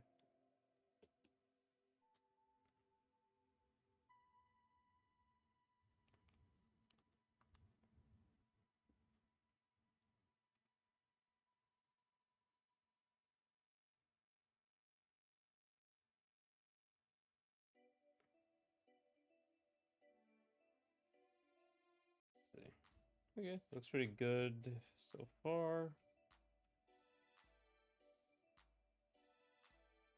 Okay, yeah, this is a good place. Are we going to 2 hours left? I'm gonna take a break here, and I will be back momentarily. Um, to do the rest of this, I'm gonna put the shading in and the highlights in. Um, fix the lining on the wings.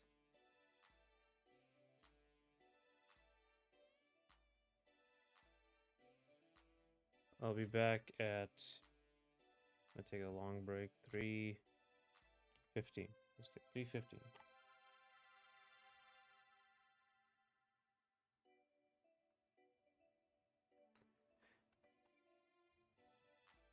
Hollow Knight had a slow crawl up to being well recognized, which seemed to speed up when Silksong was announced. Right. I think it was overshadowed by Cuphead in its release here and wasn't on console quick enough to get many Game of the Year awards.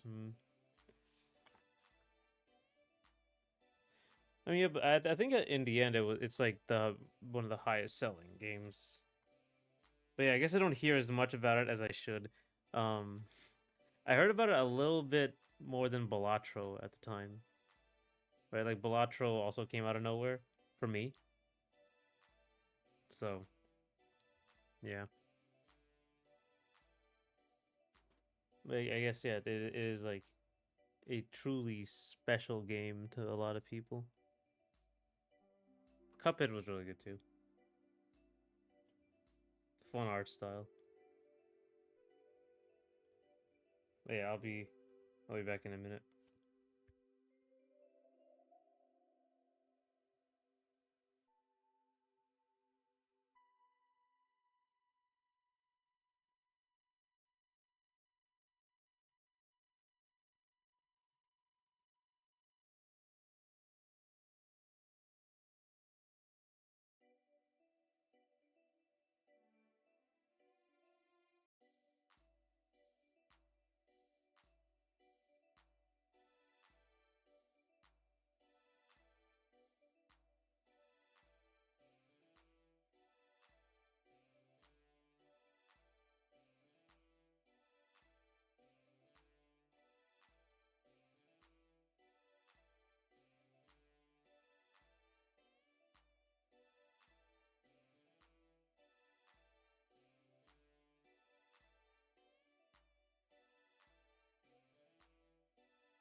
Okay, we're about back.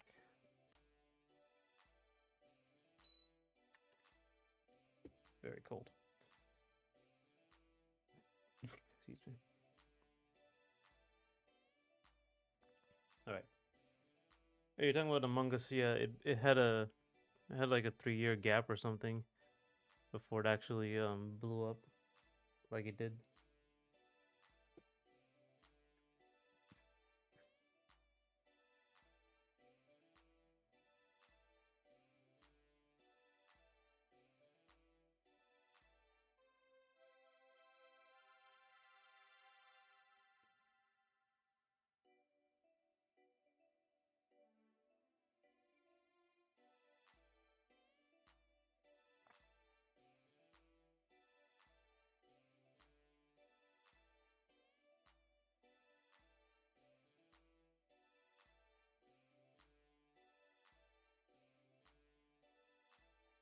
We're so Philip.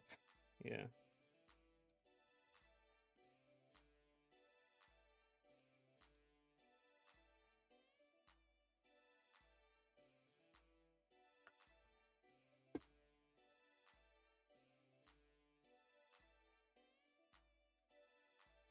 Mm-hmm.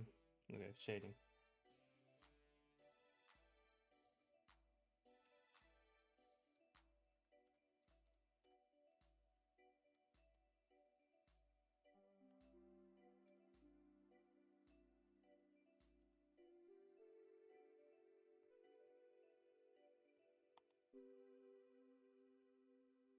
Yeah.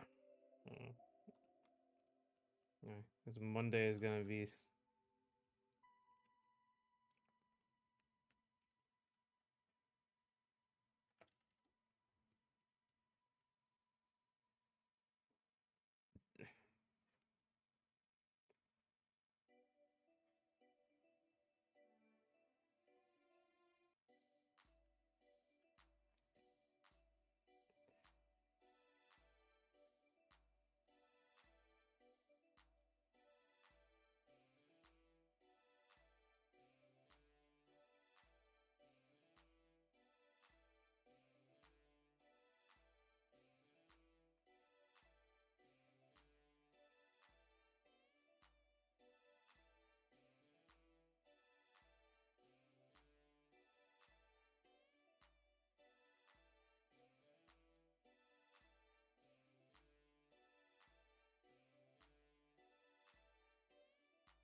Okay.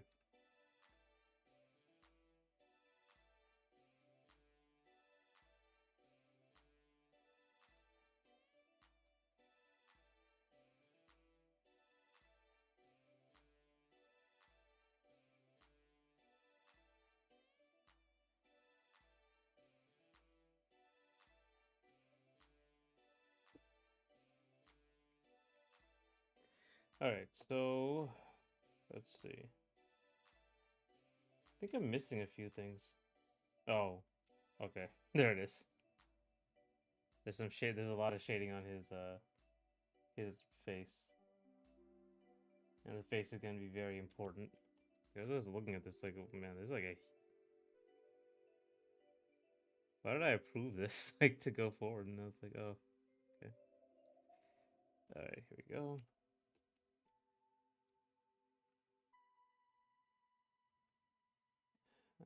All right, that looks better.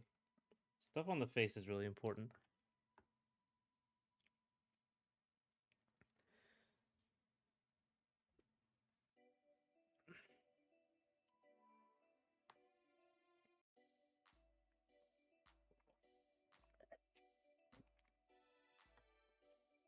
How's 1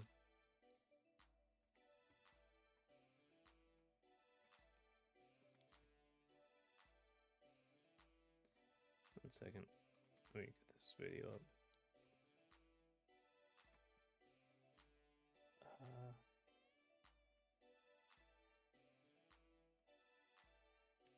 How important is art for you in like single player games? I guess like art and presentation, because to me it's like super important.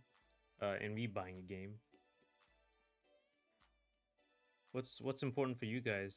Uh, when you buy a game, you look at the trailers for the gameplay, music, the art, something else. I really need like good art, especially for a story game. Um, the presentation, I guess, is the term, but art, you know.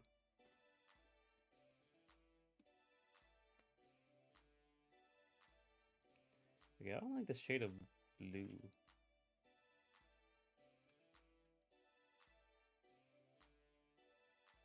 It's very weak blue.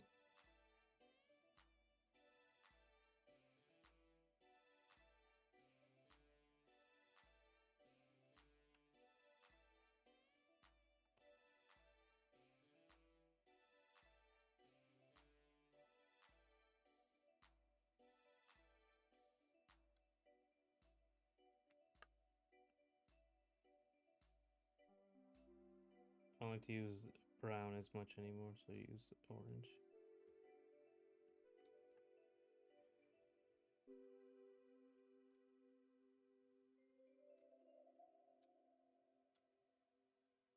Okay. I'll make him look a little more evil. Give him a little snarl over there. Hey, I've been watching your short stuff. Has been looking good. Thank you, Walter. Yeah, I'm trying to. You know, it's weird because I was doing like back in the day, long ago. I was looking up DeviantArt tutorials to learn drawing, and I was like, I should probably do that kind of stuff when, uh, like these days. But I think like the new format, if the format changed, I think the new format is all for like shorts and tidbits of tips, stuff like that, or YouTube videos. Like things kind of changed quite a bit for me. Oh yeah, welcome Walter K. Art is important, but it just needs to be cohesive. It doesn't need to be this caliber of art for me to wishlist. In one of the my favorite platform fighters, the characters are all cubes. That's right. I think you told me about that one.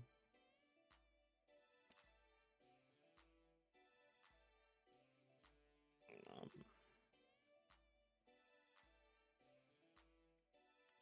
yeah, cohesive is important. Like art direction is important. I guess that's the term.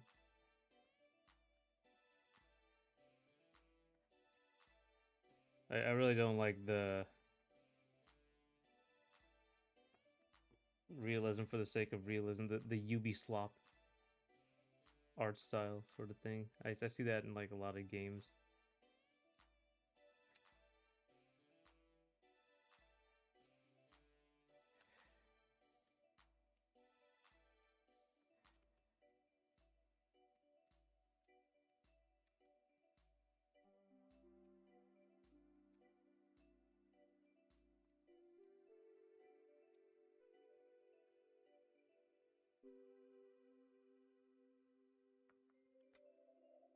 I've been looking into learning animation for game design and whatnot. Oh, that's cool. Yeah, yeah, animation can be fun. I'm not a big fan of it, but I just kind of have to do it. But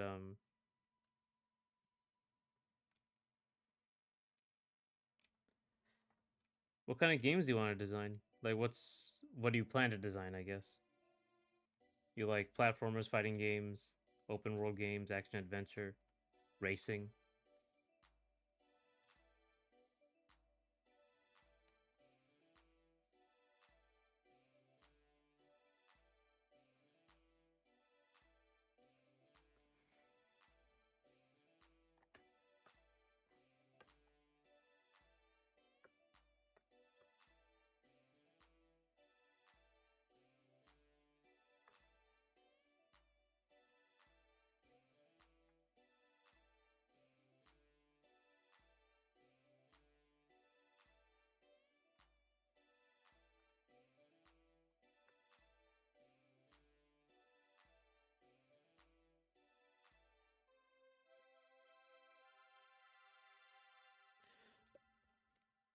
a good game feel tends to be very important. First, I check images or a trailer.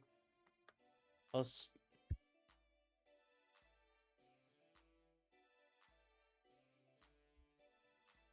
hmm. Images or a trailer. I'll skip ahead in the trailer if you're wasting my time, and if possible, I'll try a demo. Man, I skip ahead so often in trailers. Nice. I'm working on some project myself, but I'll start with some VN stuff probably. Right. You were telling me about like a VN sort of game engine a while back. I plan on starting small at first, but I eventually want to try for turn-based RPG. Right. Turn-based RPG. What inspired you? Pokemon or Persona? Turn-based RPG might be is a ambitious. That's basically what I was trying to do. Not turn-based RPG. Start small. That's what I was trying to do. That's why I started with Pong, and now I'm trying to make like a platform fighter sort of thing.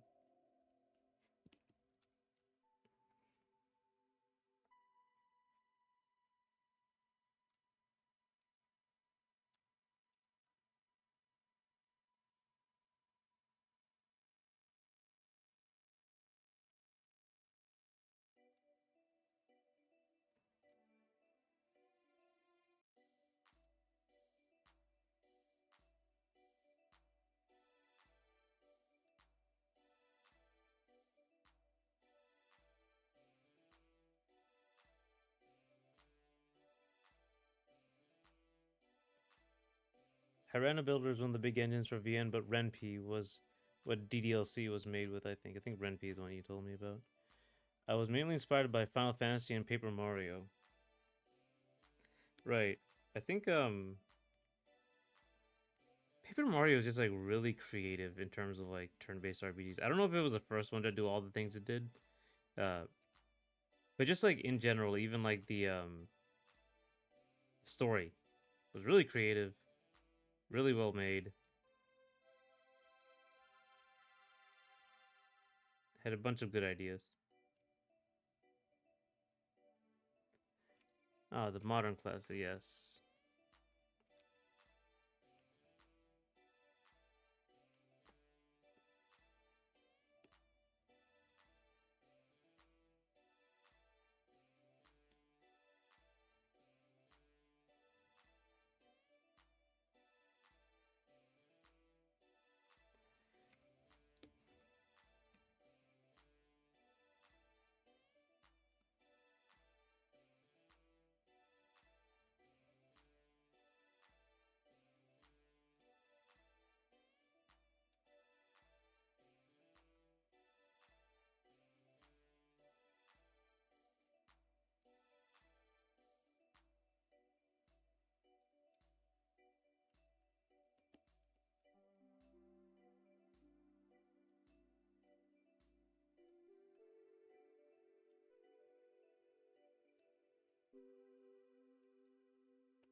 Ah,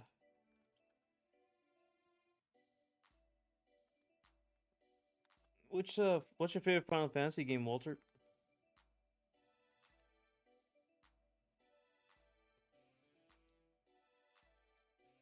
Mine is seven. I not that I've played a lot of them, but I really like seven. I don't understand why people think it's a classic. It's so different, so unique compared to the other games or other games that are made.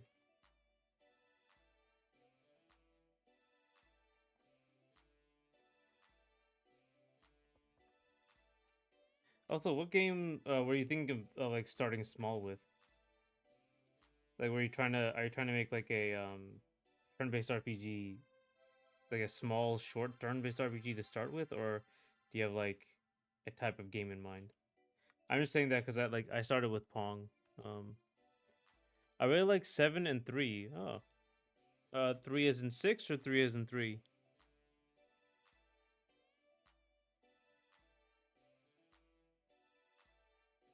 Because I think there's a difference in naming for the American version, as in the one with Kefka. Only really played seven myself. Can't speak to it being unique across JRPGs, but it is very very good. Yeah, when you say 3D, you mean six. Yeah,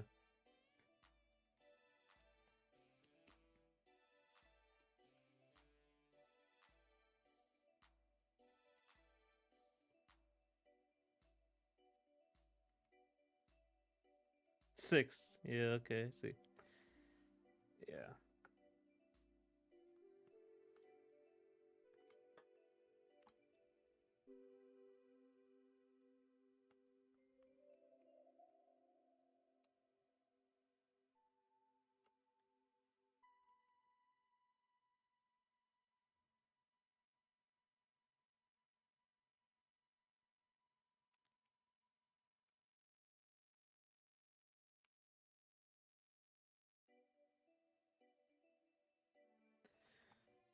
I was thinking some WarioWare style like mini games. Yeah, okay. Yeah, that's a good place to start. Simple place to start.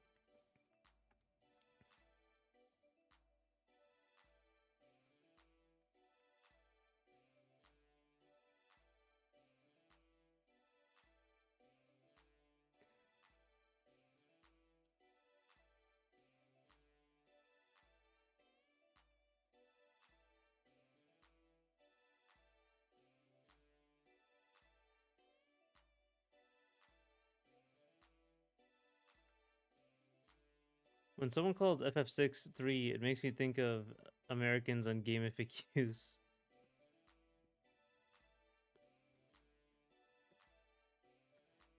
Yeah, very very different. Early on there was some localization issues.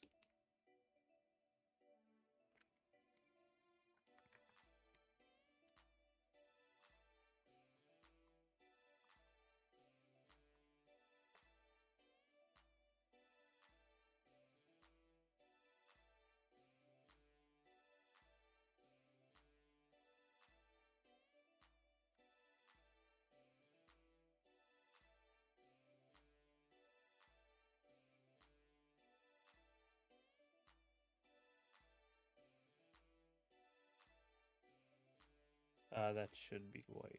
That should be further back. This should be further back, and then that should be red.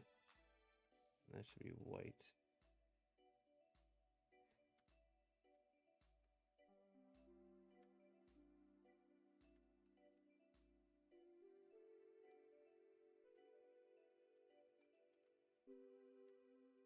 And that should be shading.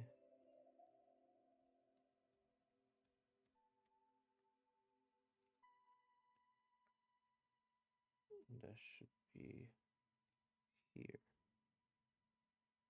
Um,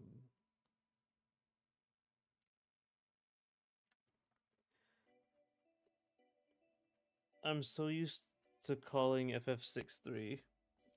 I get that at least we understood which game you meant. I think you used first Final Fantasy was 7, but we didn't number it 1, which would be very confusing, right? A lot of silly decisions back in the day.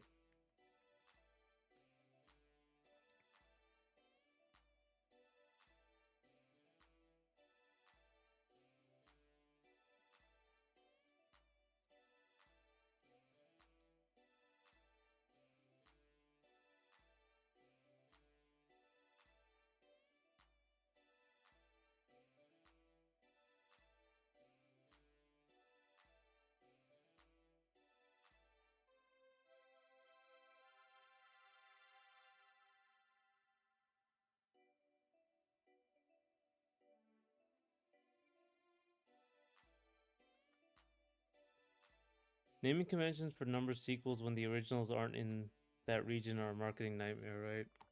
I think like Mario 2 The Lost Levels and then Mario 2 again Yeah. Something like that.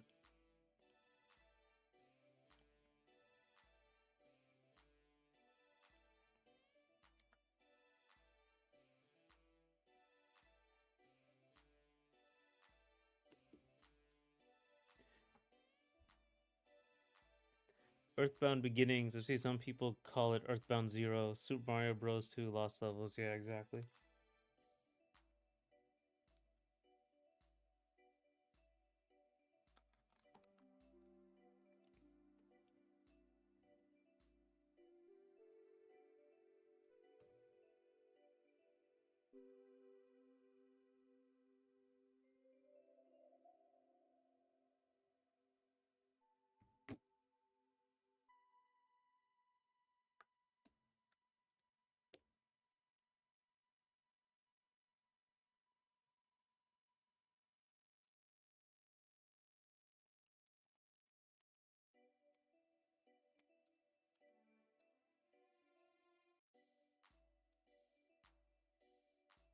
If you didn't know, Dynasty Warriors is an active series which still has this problem.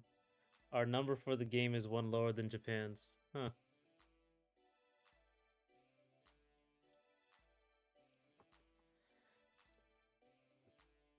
And Dynasty Warriors, I think I haven't played that in like I can't even remember. It's been like a lot, many years since I played Dynasty Warriors game. I haven't even played like the other Muso spin-offs. Rather than Dynasty Warriors 7, be Dynasty Warriors 7 in the West. All installments are offset by one number. Like a long time ago, we missed one, and they just never changed it. I don't want to be that big a deal if they just skipped a number. Like, oh, Dynasty Warriors 1 and then 3 came out.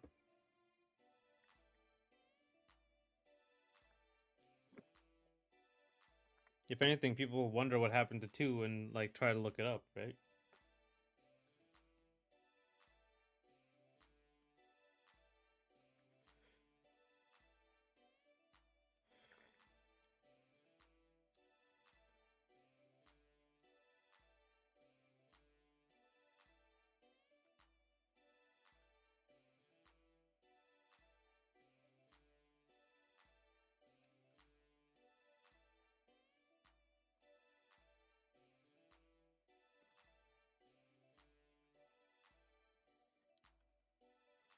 My only experience with Dynasty Warriors is the game Orochi Warriors for PS2. Oh, yeah, there's a lot of spin-offs. There's a Gundam one too.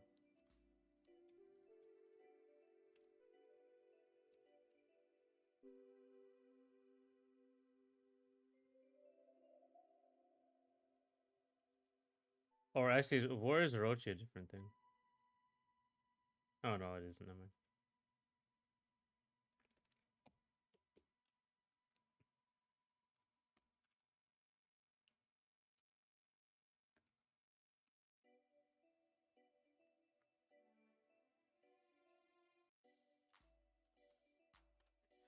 I played a few demos and spin-offs, including Gundam, Zelda, Orochi, Bladestorm, but don't think I bought any of them. I hate when a game will be on like game 6 and then the next game will be just game and it's like which game is game? Game 1 or game 7? Kirby Warriors is overdue. Kirby Warriors would be pretty funny. Especially once you get to the end and you have to fight a cosmic being. Yeah, there's like reborn or the game. They'll add the to the beginning. The game. The final destination.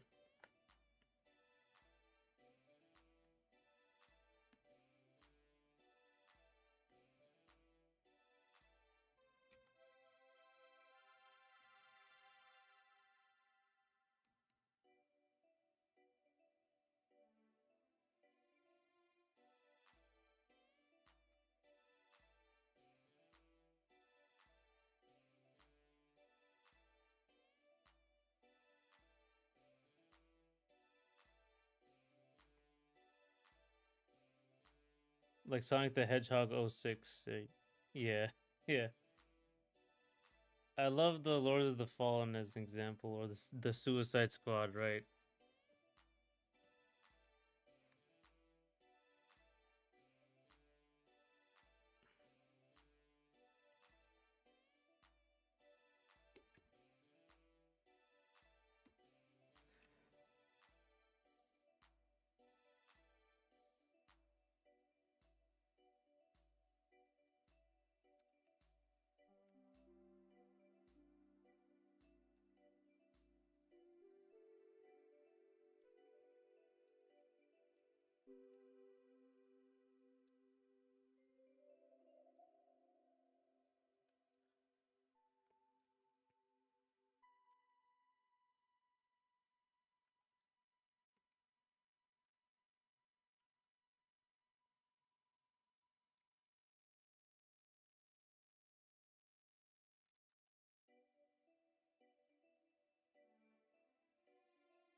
Okay.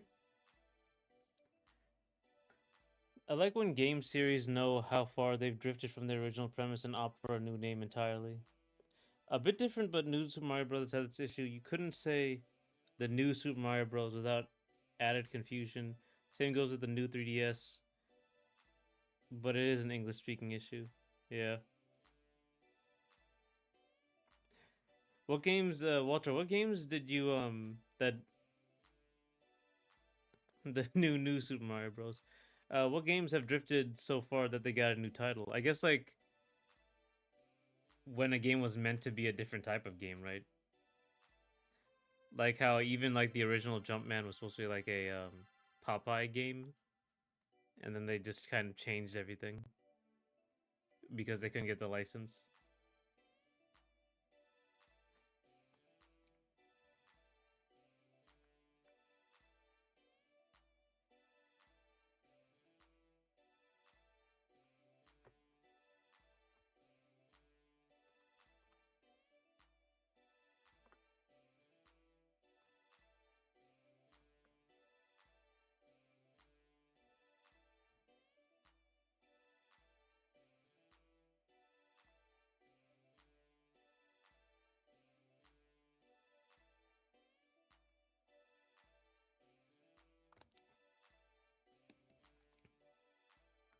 All right, Rimlight.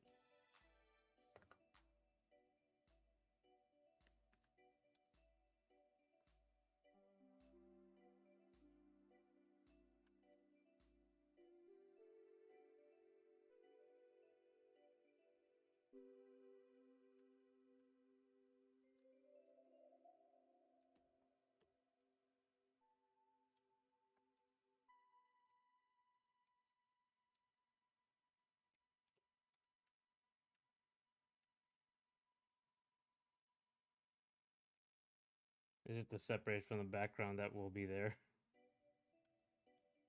Persona and SMT are kind of an example. Xanadu and Yeez, I think is what it's pronounced. Resident Evil sort of did this by using the weird names like RE Village, Requiem, Religion is next. That's really funny.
I want a Resident Evil Silent Hill crossover, yeah. That would be tight. Capcom and Konami do get along and do love the remake port farming. Does anyone remember the game Project X Zone? I remember that title. I don't remember. I don't think I remember this game. Let's see. Uh oh, that's a fighting game. Yes, I bought it. The first played demo of the second.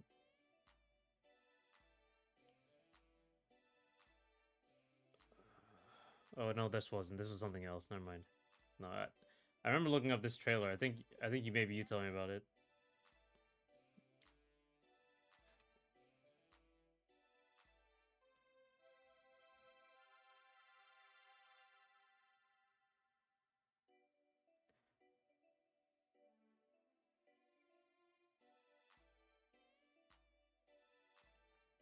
Like an RPG, I guess.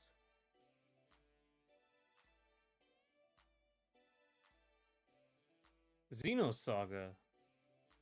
Man, it's been a while since I've been I even like thought about that game. I never played Xenosaga, but I remember like people, my one of my friends were really obsessed with it back in the day. Love that shit.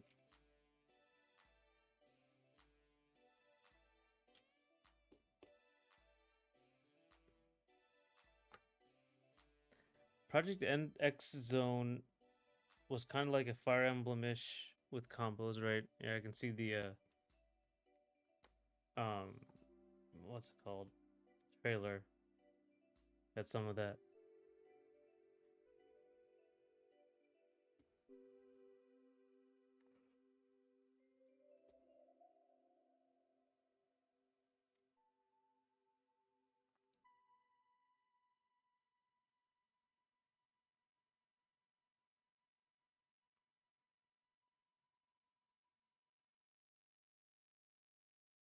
Europe only got Xenosaga episode 2. Apparently it is the worst one. Oh.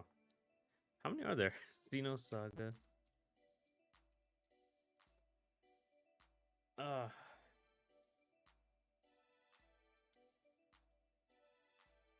there are 3, sort of.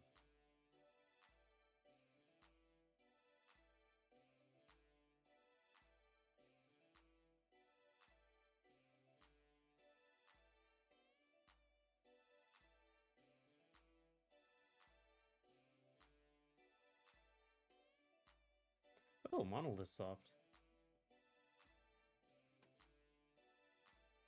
Xenoblade, right? And then Xenogears.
Right here.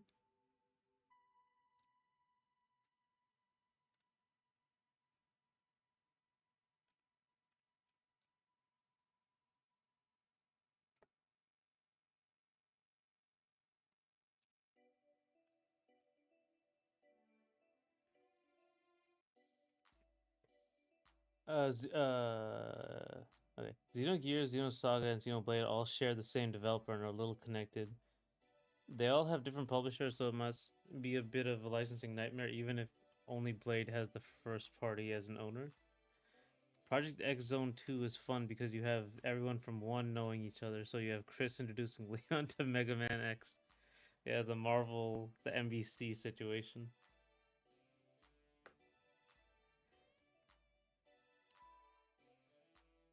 I need to get to Project X Zone 2 at some point since I know they have Dante and Virgil as a pair unit in that game.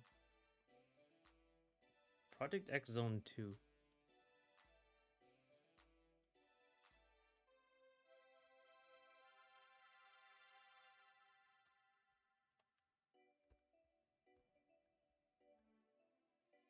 Zone 2. Yeah, Kazuya's there too.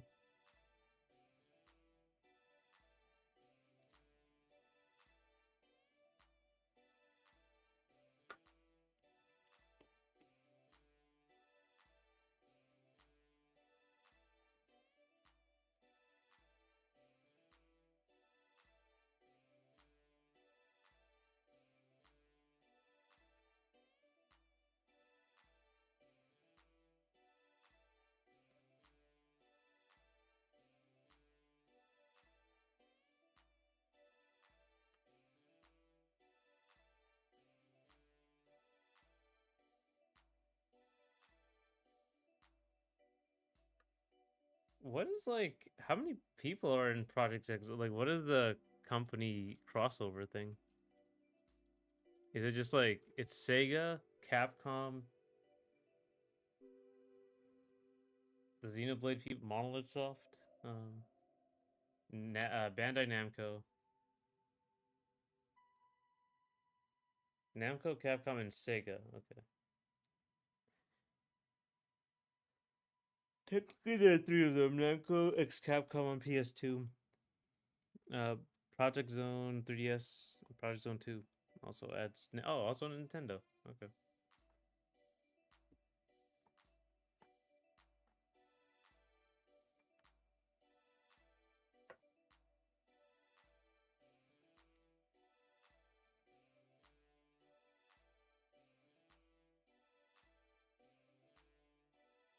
so many characters.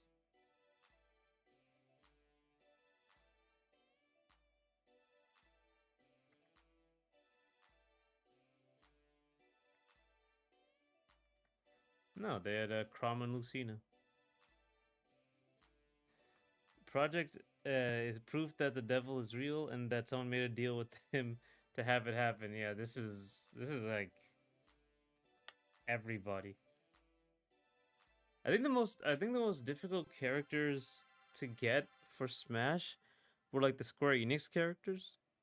Apparently, a lot of stuff had to happen to get Sora in there or Cloud even. In the end they got Cloud, Sephiroth, and Sora, so they probably have at Nintendo and Square probably have a good relationship to get all of them in there.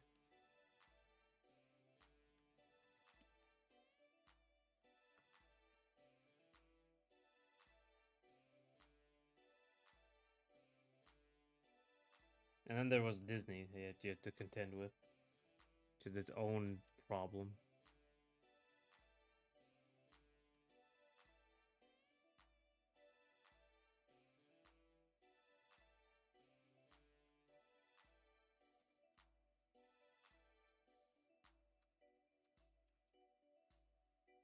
The Devil is also able to bring both games worldwide. Neither were on my expected list to go worldwide. You know, mostly licensing. Like the people, they must have had a really good relationship at some point.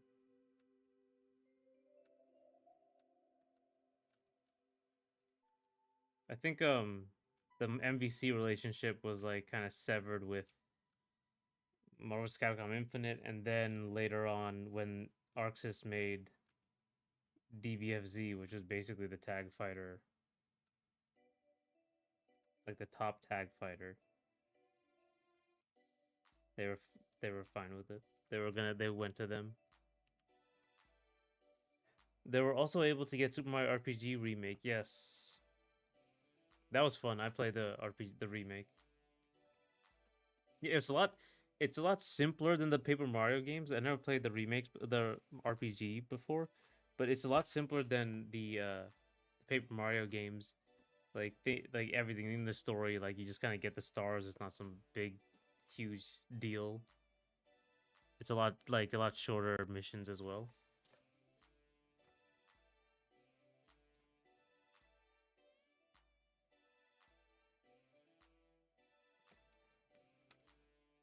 Yeah. Oh. I had a lot of fun with it. Very cute as well.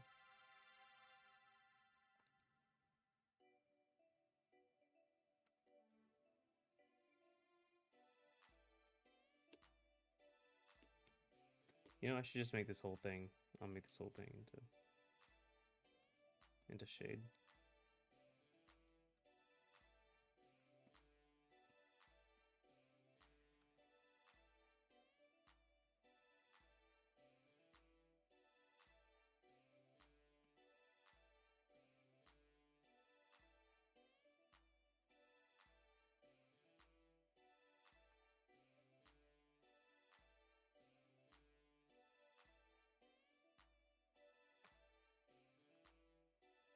I can't wait to see Mario and Mickey meet.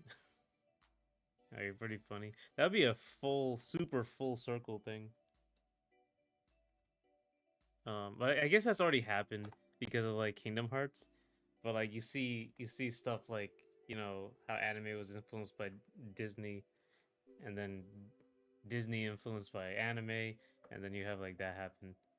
But you already see like I gotta go. It was nice to hang out with you folks. Thanks for coming. Thanks for coming. I'll be streaming tomorrow, through Thursday as well. So if you want to hang out with us later, Dante and Bayonetta could have met in PXZ, but Kamiya was greedy. He apologized and didn't want their first meeting to be there. That's very funny.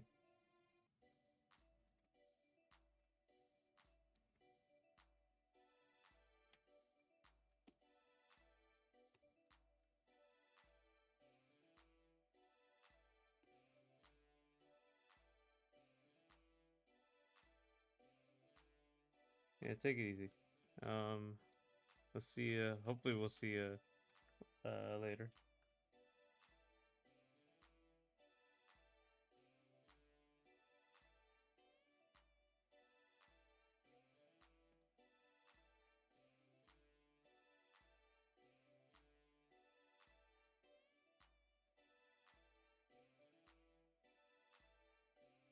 Now I have to make sure. See the AO here.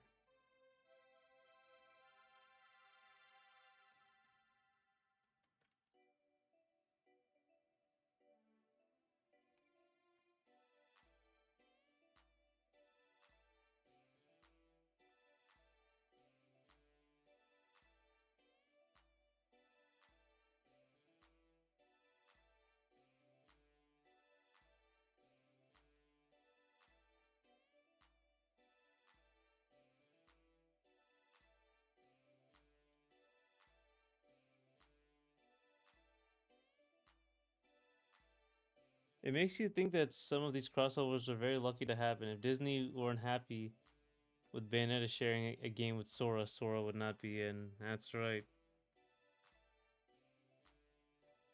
That's right. It's like just it goes back like to even the original Smash 64 where they said like they didn't want Nintendo characters beating on each other.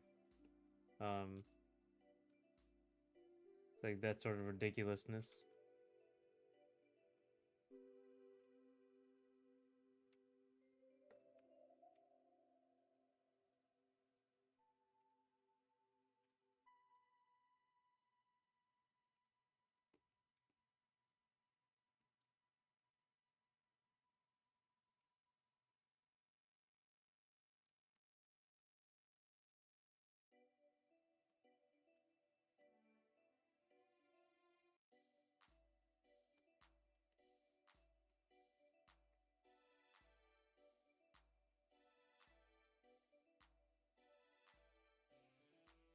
I think I'm getting there, and I think I just need a little bit more because I don't have any like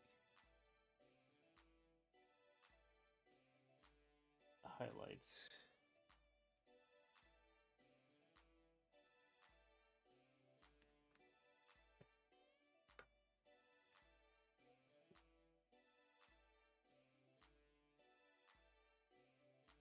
Let's see where I can put a highlight. I mean, this is feathers, so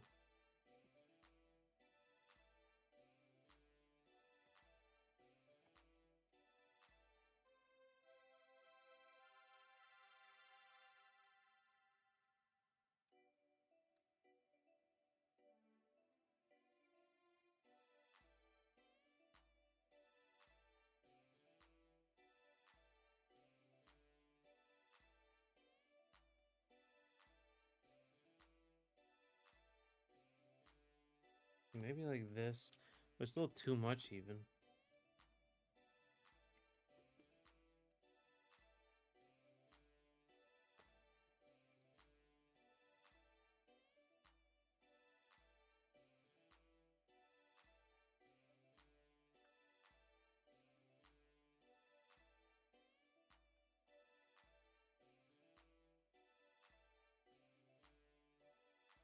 Remember, because I'm only gonna move the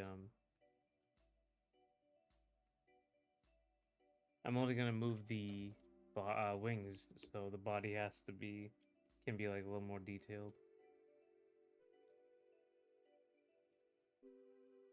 So I don't know how I'm gonna do it.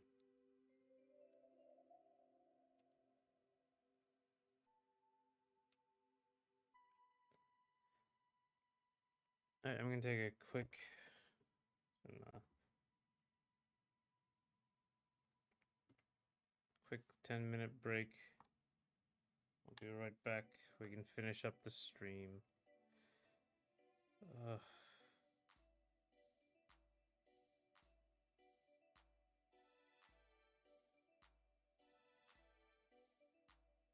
or 8 minutes, I guess.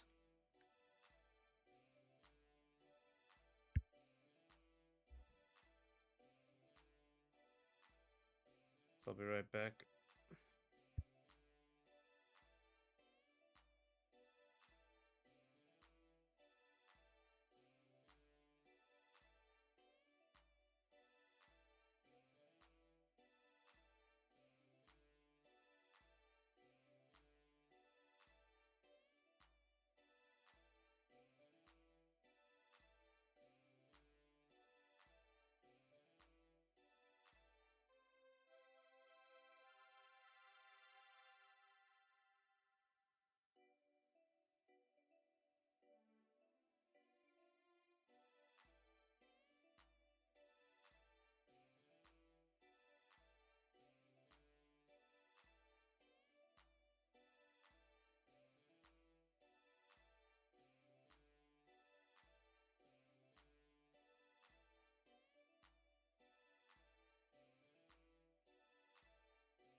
Okay.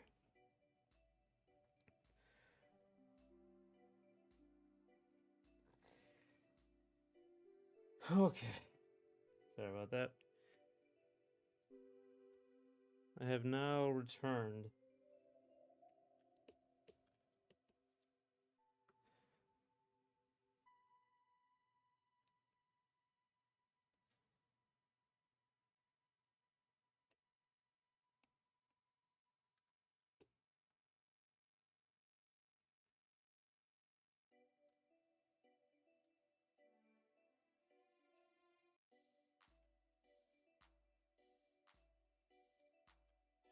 All right.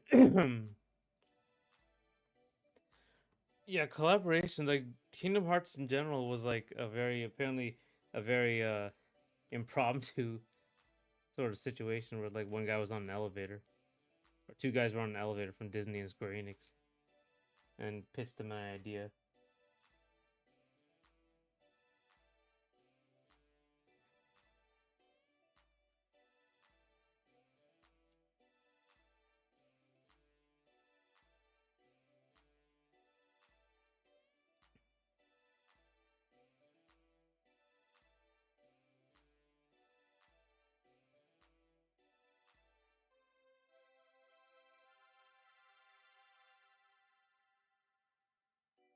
We are so bird. Yep, we're so bird.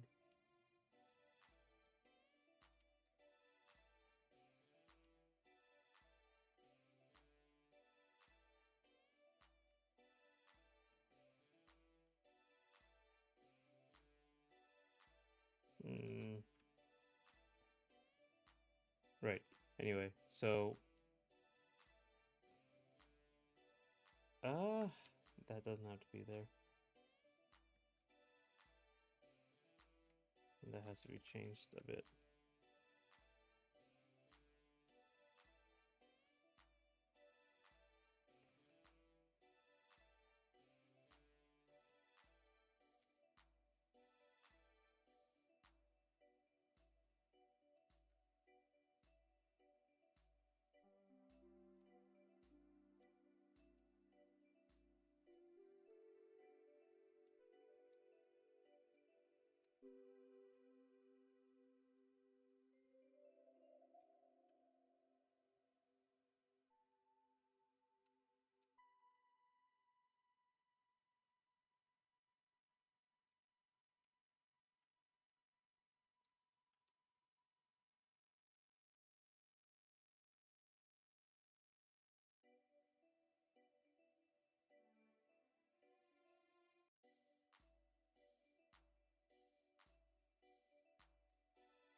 All right.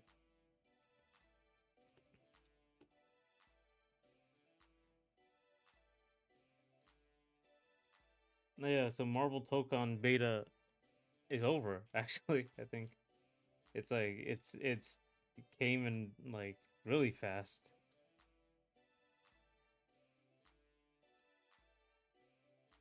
I guess it was just beta weekend though.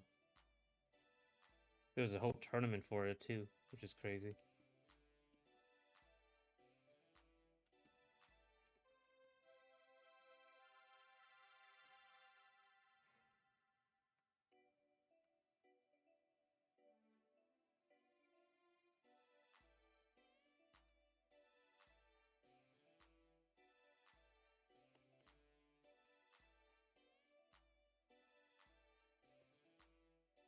No, that's good.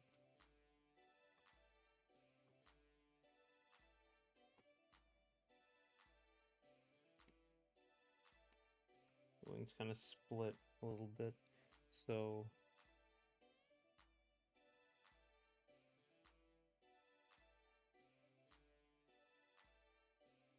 hmm.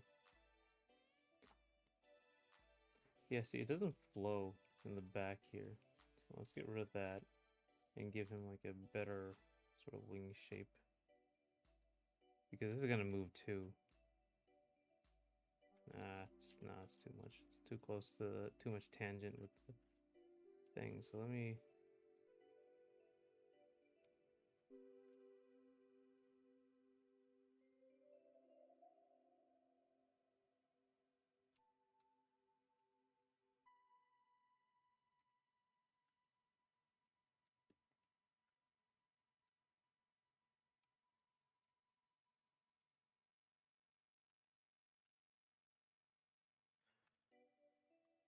I heard it was one of the most closed betas in a while, very exclusive. But I'll try it if it has a real demo. Yeah, I mean it seems interesting. It seemed like I thought it looked really slow at the beginning too, but apparently no, it's pretty fast, pretty quick. Um,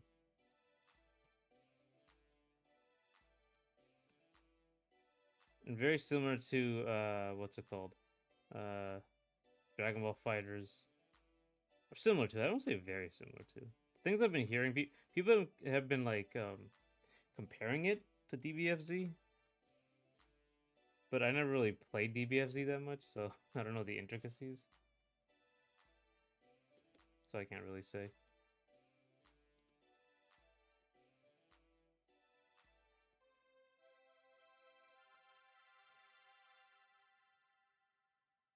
You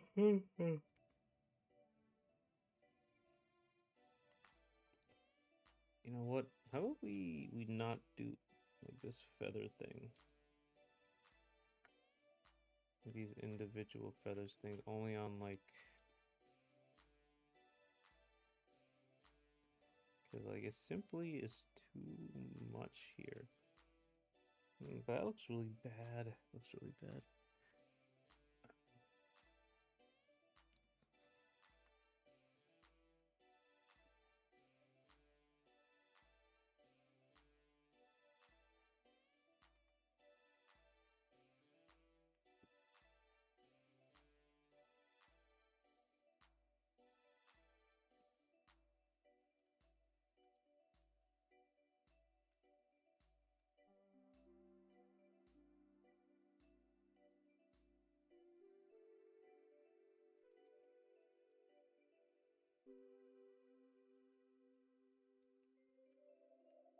I like it. Looks a little bit like ice cream.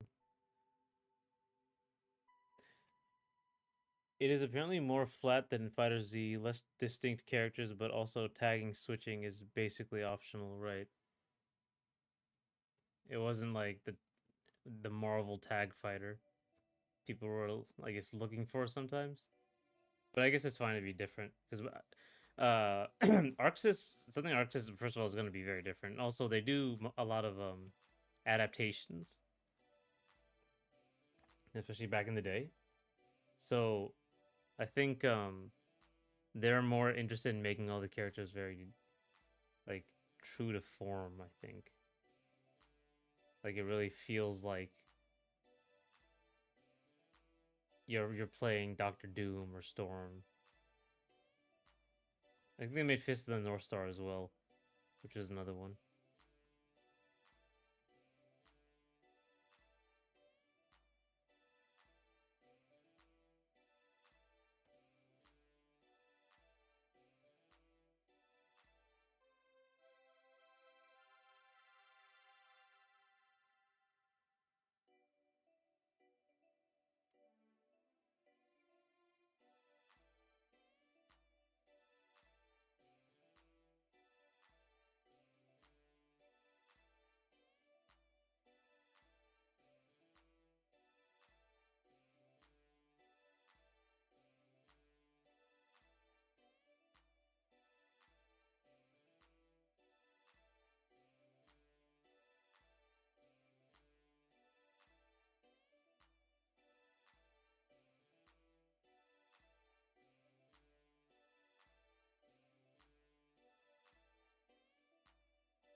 Uh, we already said it that it isn't just about being the exact mold or perfect price. Silk Song could have been sold for $40, and Arxis don't need to make Marvel without Capcom 4 to do even better. That's right.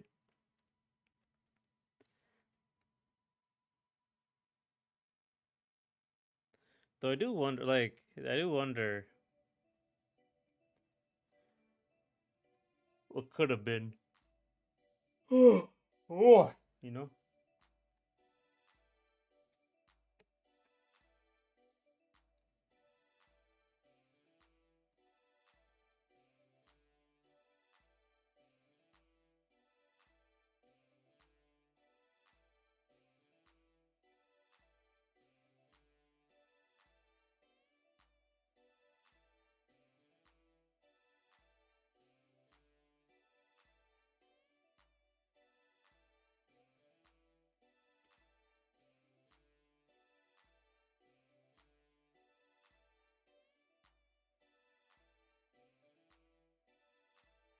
Okay.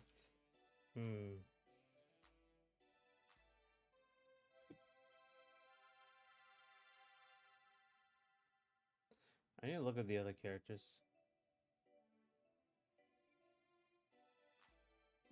I guess.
Hmm. This is still breaking the flow.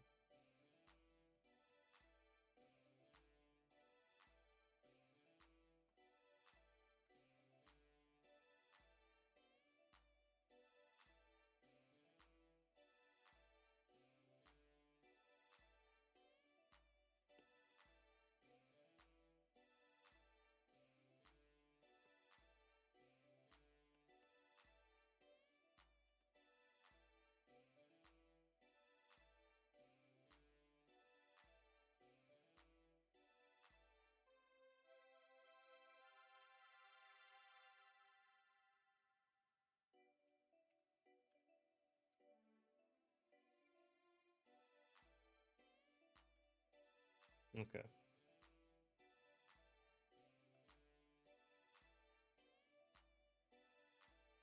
So the tail also moves. All right.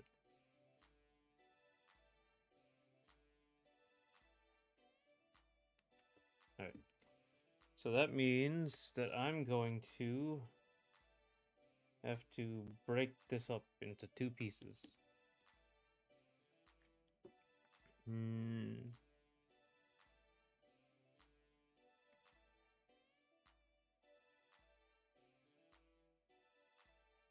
So we'll cut off the body.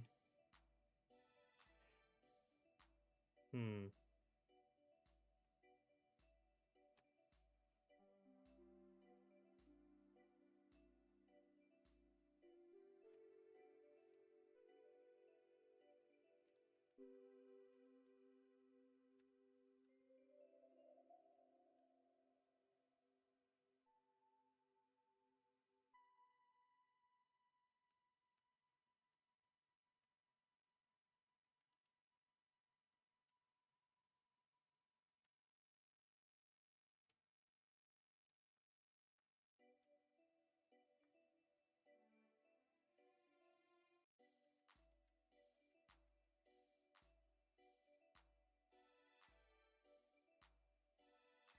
Okay.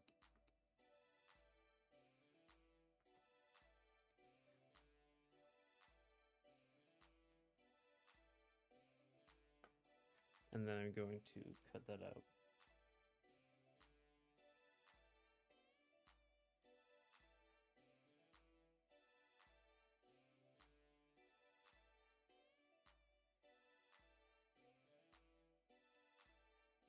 Wing base. After streaming, do you take walks or get outside much? I don't get outside that much. I walk some though, like inside on a treadmill or something. Actually, we got a treadmill. I usually just walk regularly. Like I don't I sometimes just keep drawing. Honestly, I draw some other stuff. But like these days I have to, let's see. So I have to schedule a new stream and then connect to restream, which is easy. Download stream. I have to get the stream highlights, and then I have to make a new short, but I do that later. I have like a ton of stuff I have to do, so I usually just keep drawing a lot of the time. Um,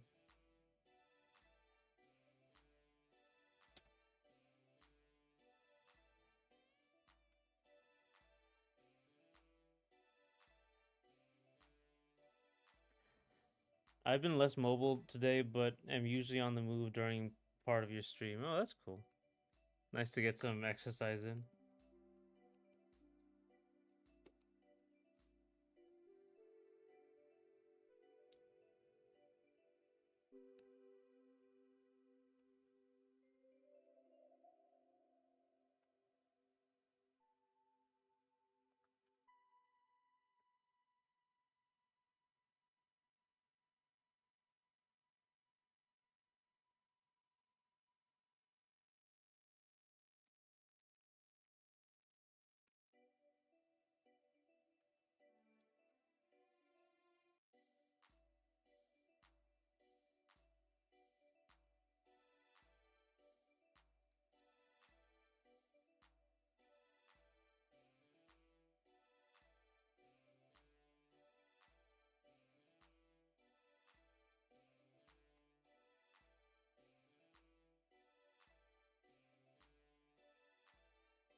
What do you are you like usually you watching this on your phone? Something like that?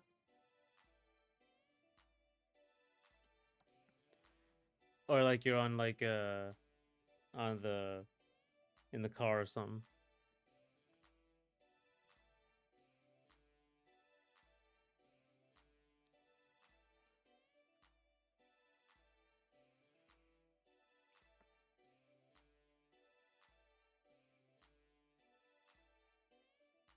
Okay, there you go.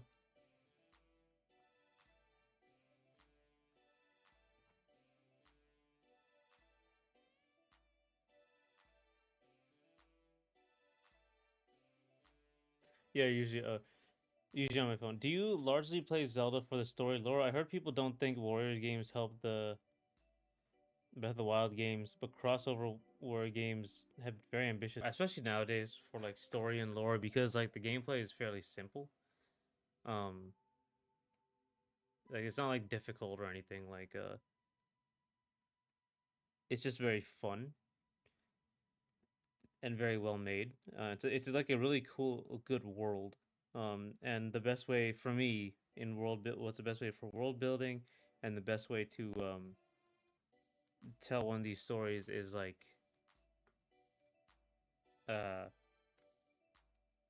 or show like make this world feel real is through a good story, right? That's just like for anything. That never changes for like movies, books, or video games, or anything else. But yeah, I heard the Warriors games for the Breath of the Wild Warriors games they do add to the story a little bit. So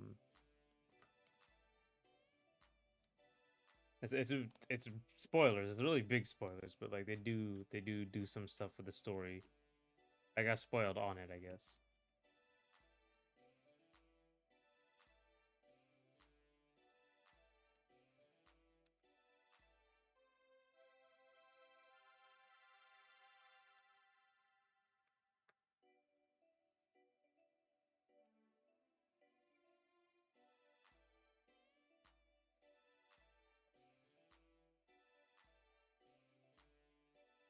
Right, let's put body on top.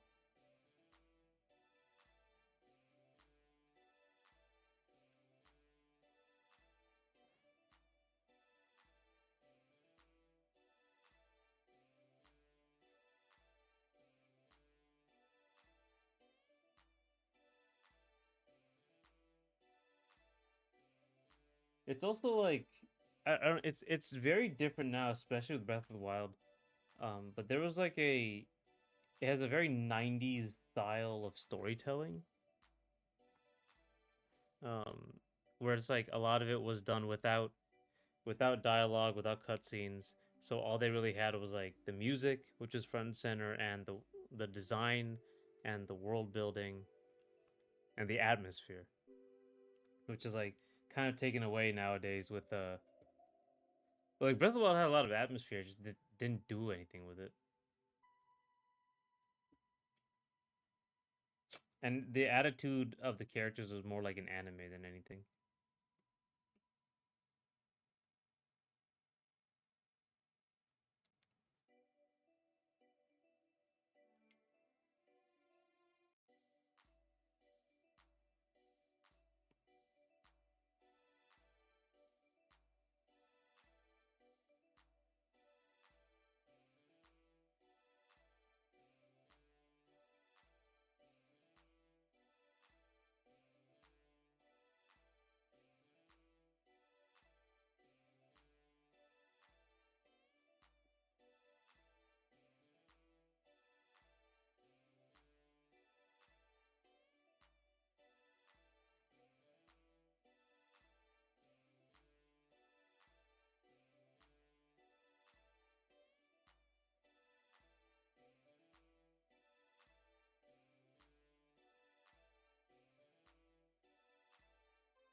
Uh,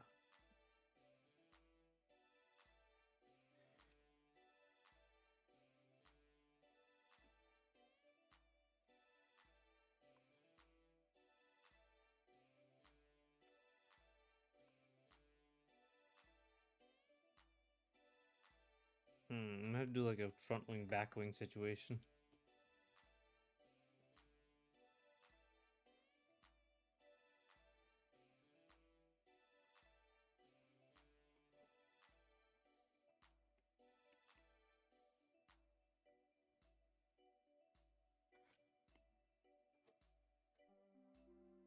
Do you think the next three Zelda will be a reinvention or a revision like Tears of the Kingdom? Another setting though. Can't do the same Hyrule in space unless they were gonna try that. They're gonna try like aliens were gonna come down to Hyrule and Link was like on a bike.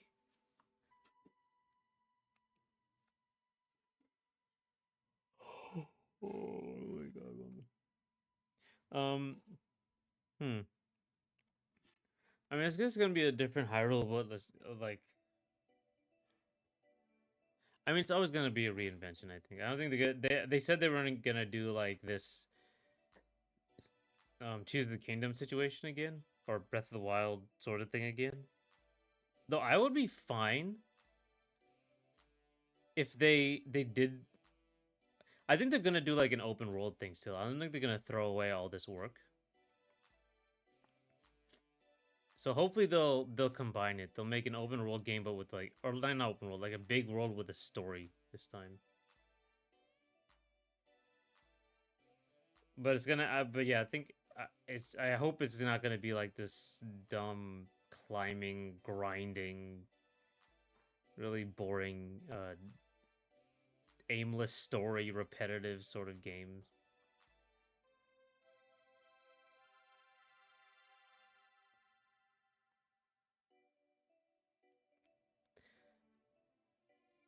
I think they always try to reinvent themselves though. I think anyone where Miyamoto is involved pretty directly, like he's really adamant on changing things every time.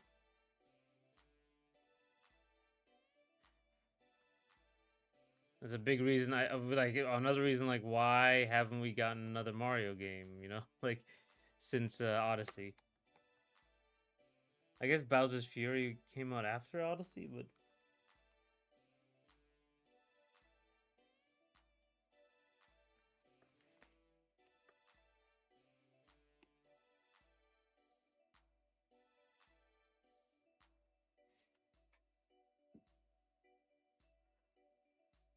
You know, I'm just gonna make this easy on myself. I'm gonna put the.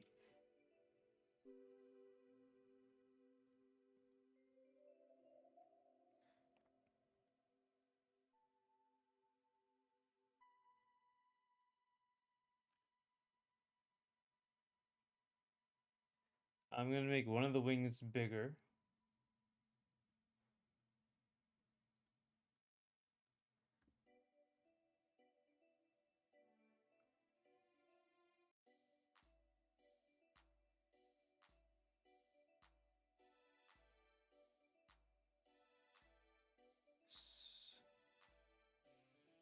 Alright, so let's put wing up here.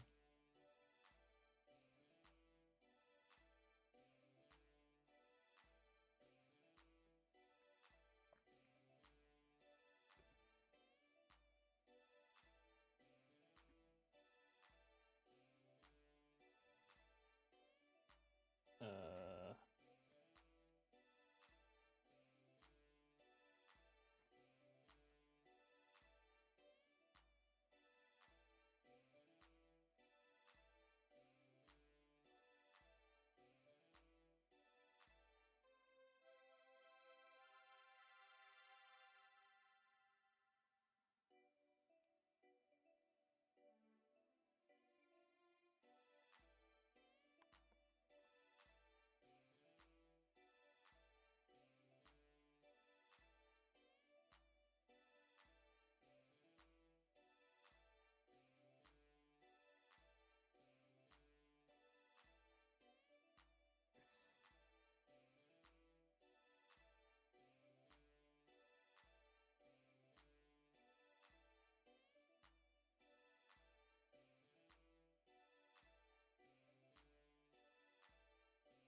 so one will be in front.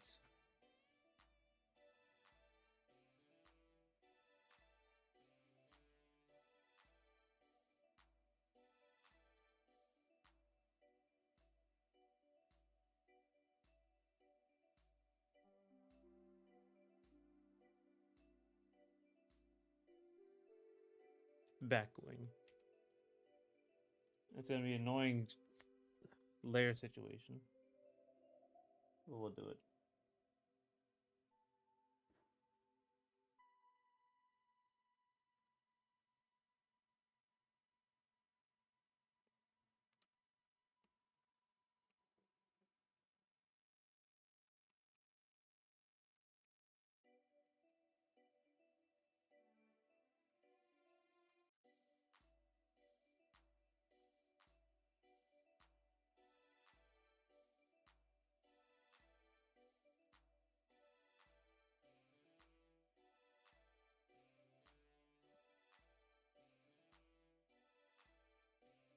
Okay. Do you think? What do you think? Actually, this is a similar situation to the Smash thing. Like, what do you think they're gonna do? Because like, even though I didn't like Tears of the Kingdom Breath of the Wild, it was so beloved, right? Um, so like, are they gonna just pull a Nintendo and just not care and gonna do their own thing, or are they gonna try to like mix it in somewhere? Because like Smash also is in a similar situation where like Ultimate was so big culturally. So like, are they gonna go back? Are they gonna have less characters in the next one, in the next Smash game? Like, who knows, really?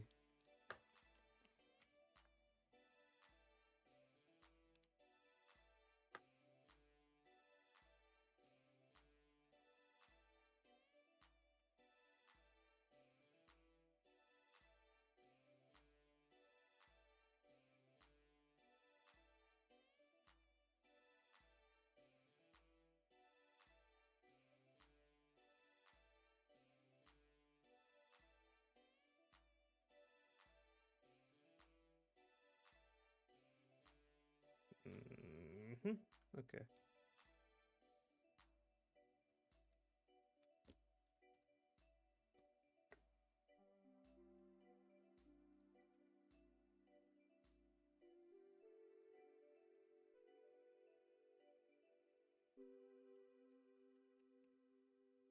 They're gonna pull Super Smash Bros. World and have a patch in the first month, which pisses everyone off. Oh man, a lot of something's going on with Mario Kart. Definitely, yeah. Is still a problem? I think like I haven't really kept up with it, honestly.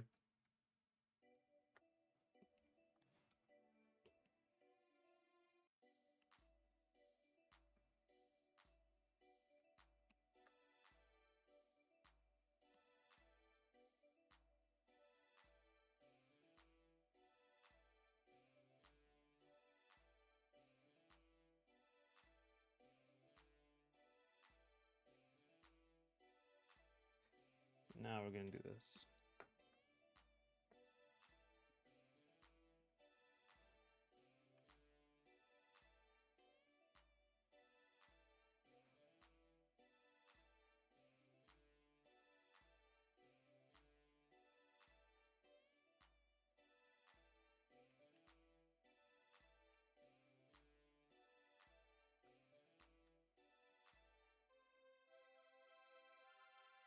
I don't think Nintendo changed things back, but the core appeal of MK World is still there. Okay, well, that's good.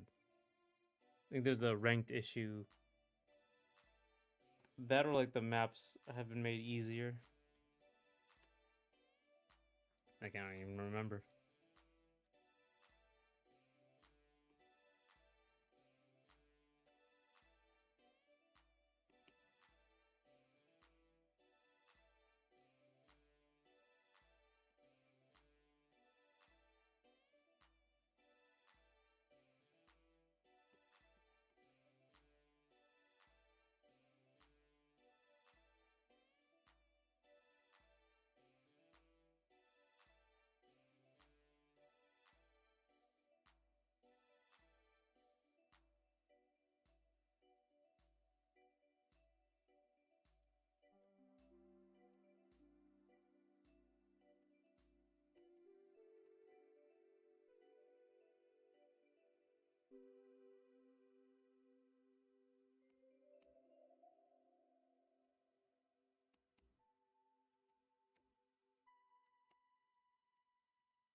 I have I've seen a lot of kart racer fans, mind to know a lot of Sonic tubers, say that Sonic Racing Crossroads may take its spot. I'm rooting for Kirby if I have to pick a racer this year. Right, there's quite a few races coming out. Also, there was a game which looked so good at a convention that I knew I had to buy it when I got home, though I haven't tried it. Rogue Flight?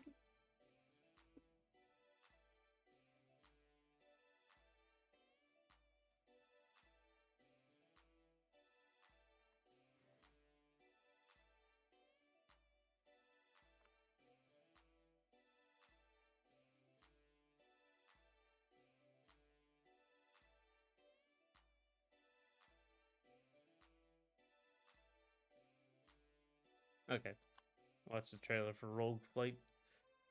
Art needs to reach a very high threshold for me to turn off my gameplay brain, but the game was pretty alright too. Okay. I don't think I've ever played a game exclusively for the art, but I've powered through some stuff, I guess. The story though, like I'll deal with a lot of gameplay problems for story.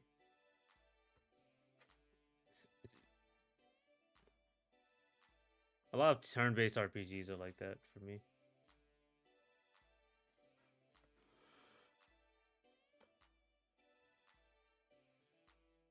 Honestly, parts of Kingdom Hearts 1 I didn't like at all, but the story was really good, so I kept playing.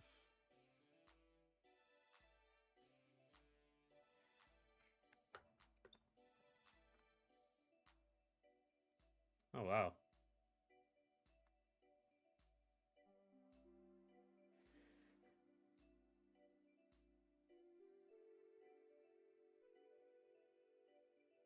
Oh man, Rogue Squadron. It reminds me a little bit of Rogue Squadron. Time and Eternity would have been your enemy. The art design concept was good, but the rest I'll look that up too. But like this, the Rogue Squadron, especially three, I really liked when he got out of the ship and like you could use a lightsaber and everything. That was really fun.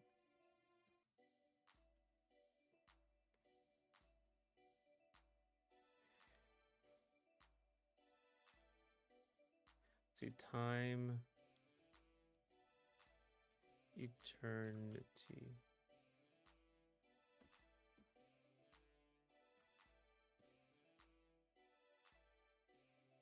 Oh wow, it's a fun little aesthetic. Oh wow, this is the situation they decided to go with.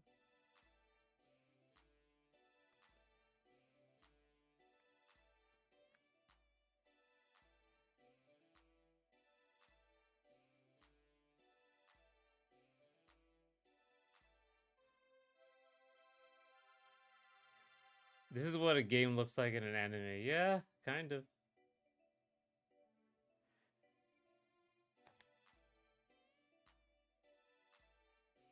I like the animation. That's nice. Like real anime art style.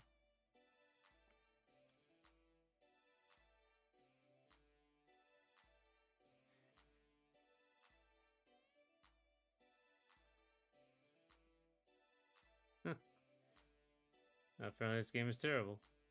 Oh.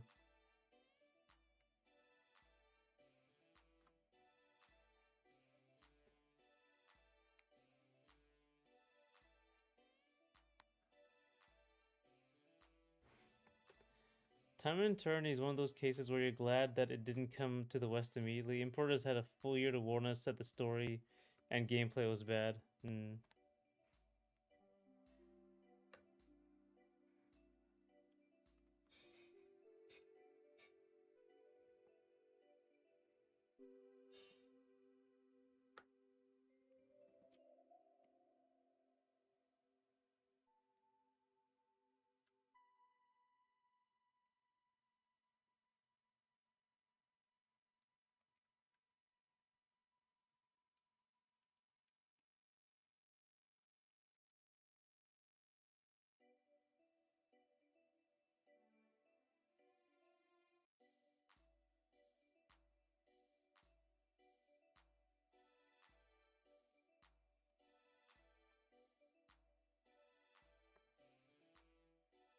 If it came here immediately, it would have gotten a lot of pre-orders.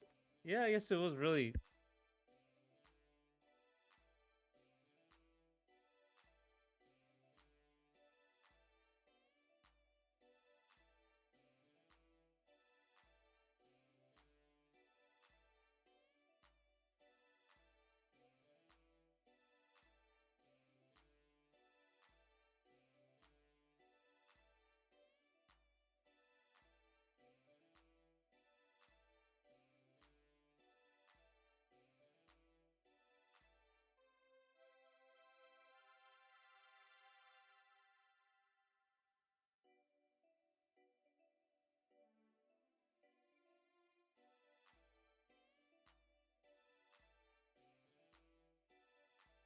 The 5 minutes of streaming, yeah, yeah.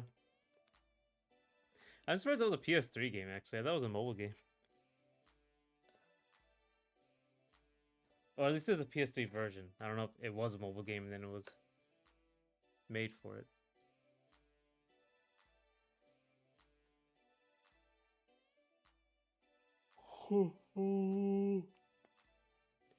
Ruffy and the Riverside has a different aesthetic, but there are very few which use sprite art like Time and Eternity. Yeah, I wanted to make a game like that. Someone's already doing this, so I'll just talk about them. I can't remember which game it is, but they're doing like a 3D game where like you have a I think it's a platformer. Like the character in the middle is a 2D character, and they're just drawing all the angles of the stuff. They've been working on it. I totally forgot what the game was. Um, it looks really good. Like it had a really cute art style, even in like the gray boxes and the rough art. Was it Ruffy and the Riverside?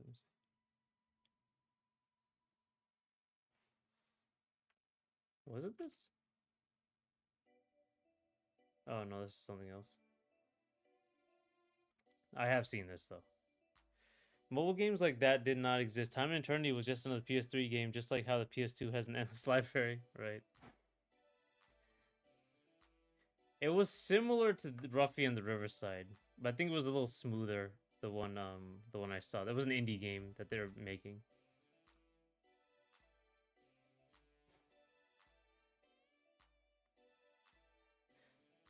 Yeah, I guess this will be it. Like this has already been it's already been done here.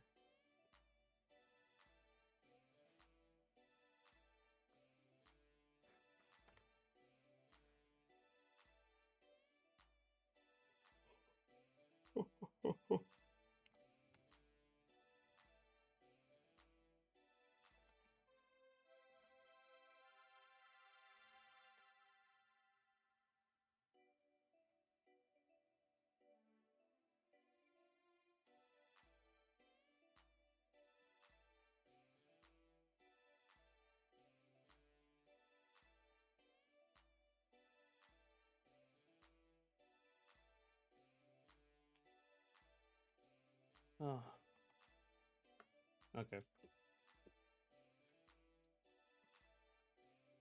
All right.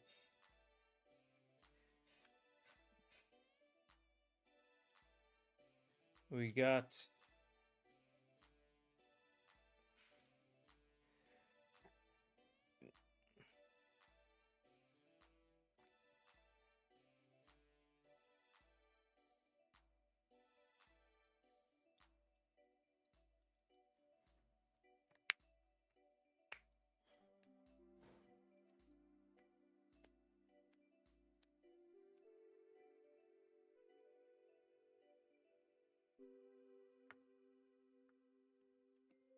hmm.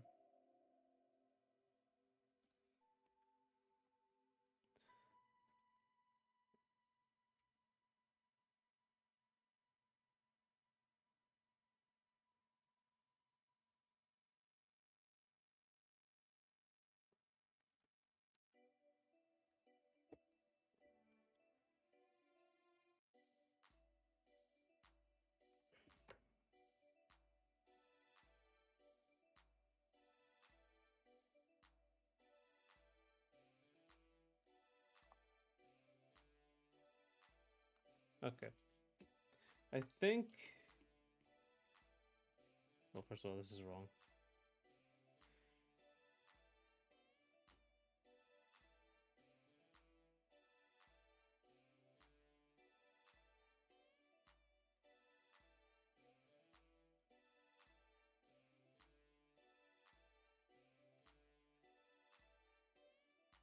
There we go.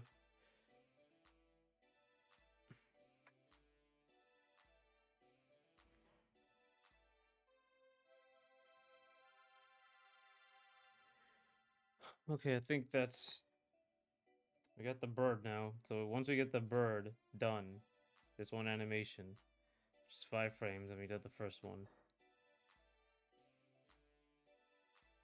We didn't do the first one. I'm missing one.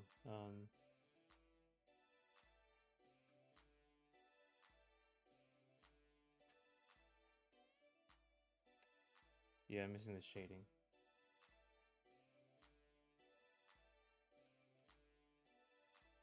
Damn it.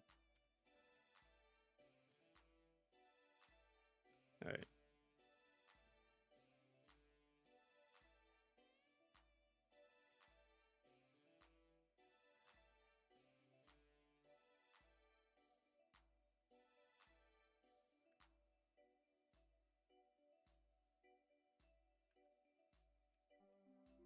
All right. There we go. I think that's good on the first frame. Might have to add more details of the feathers, but I don't want to do a lot of detail because that could go wrong.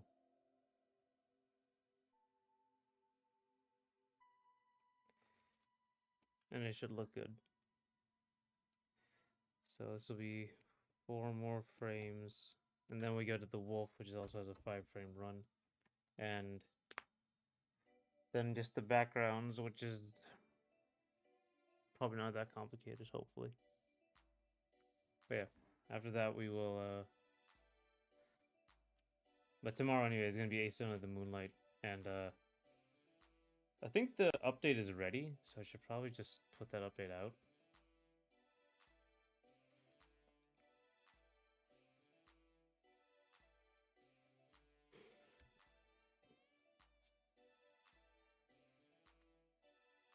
I added the new drawings into the place, and I adjusted the VFX sizes to account for all that. But yeah, thanks for coming.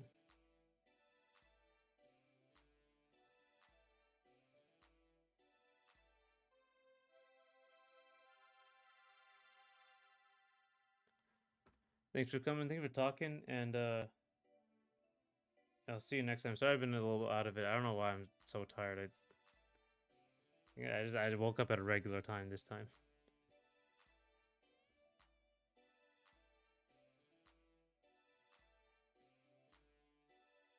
Yep.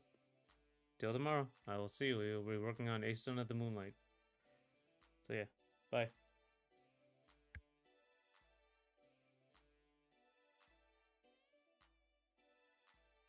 Yeah, it sucks. It sucks.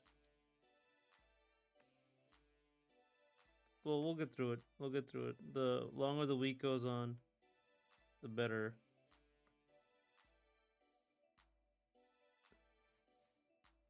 The better it'll get. And then on Friday, it'll be like crashing again and start all over. That's how that is. But yeah, anyway.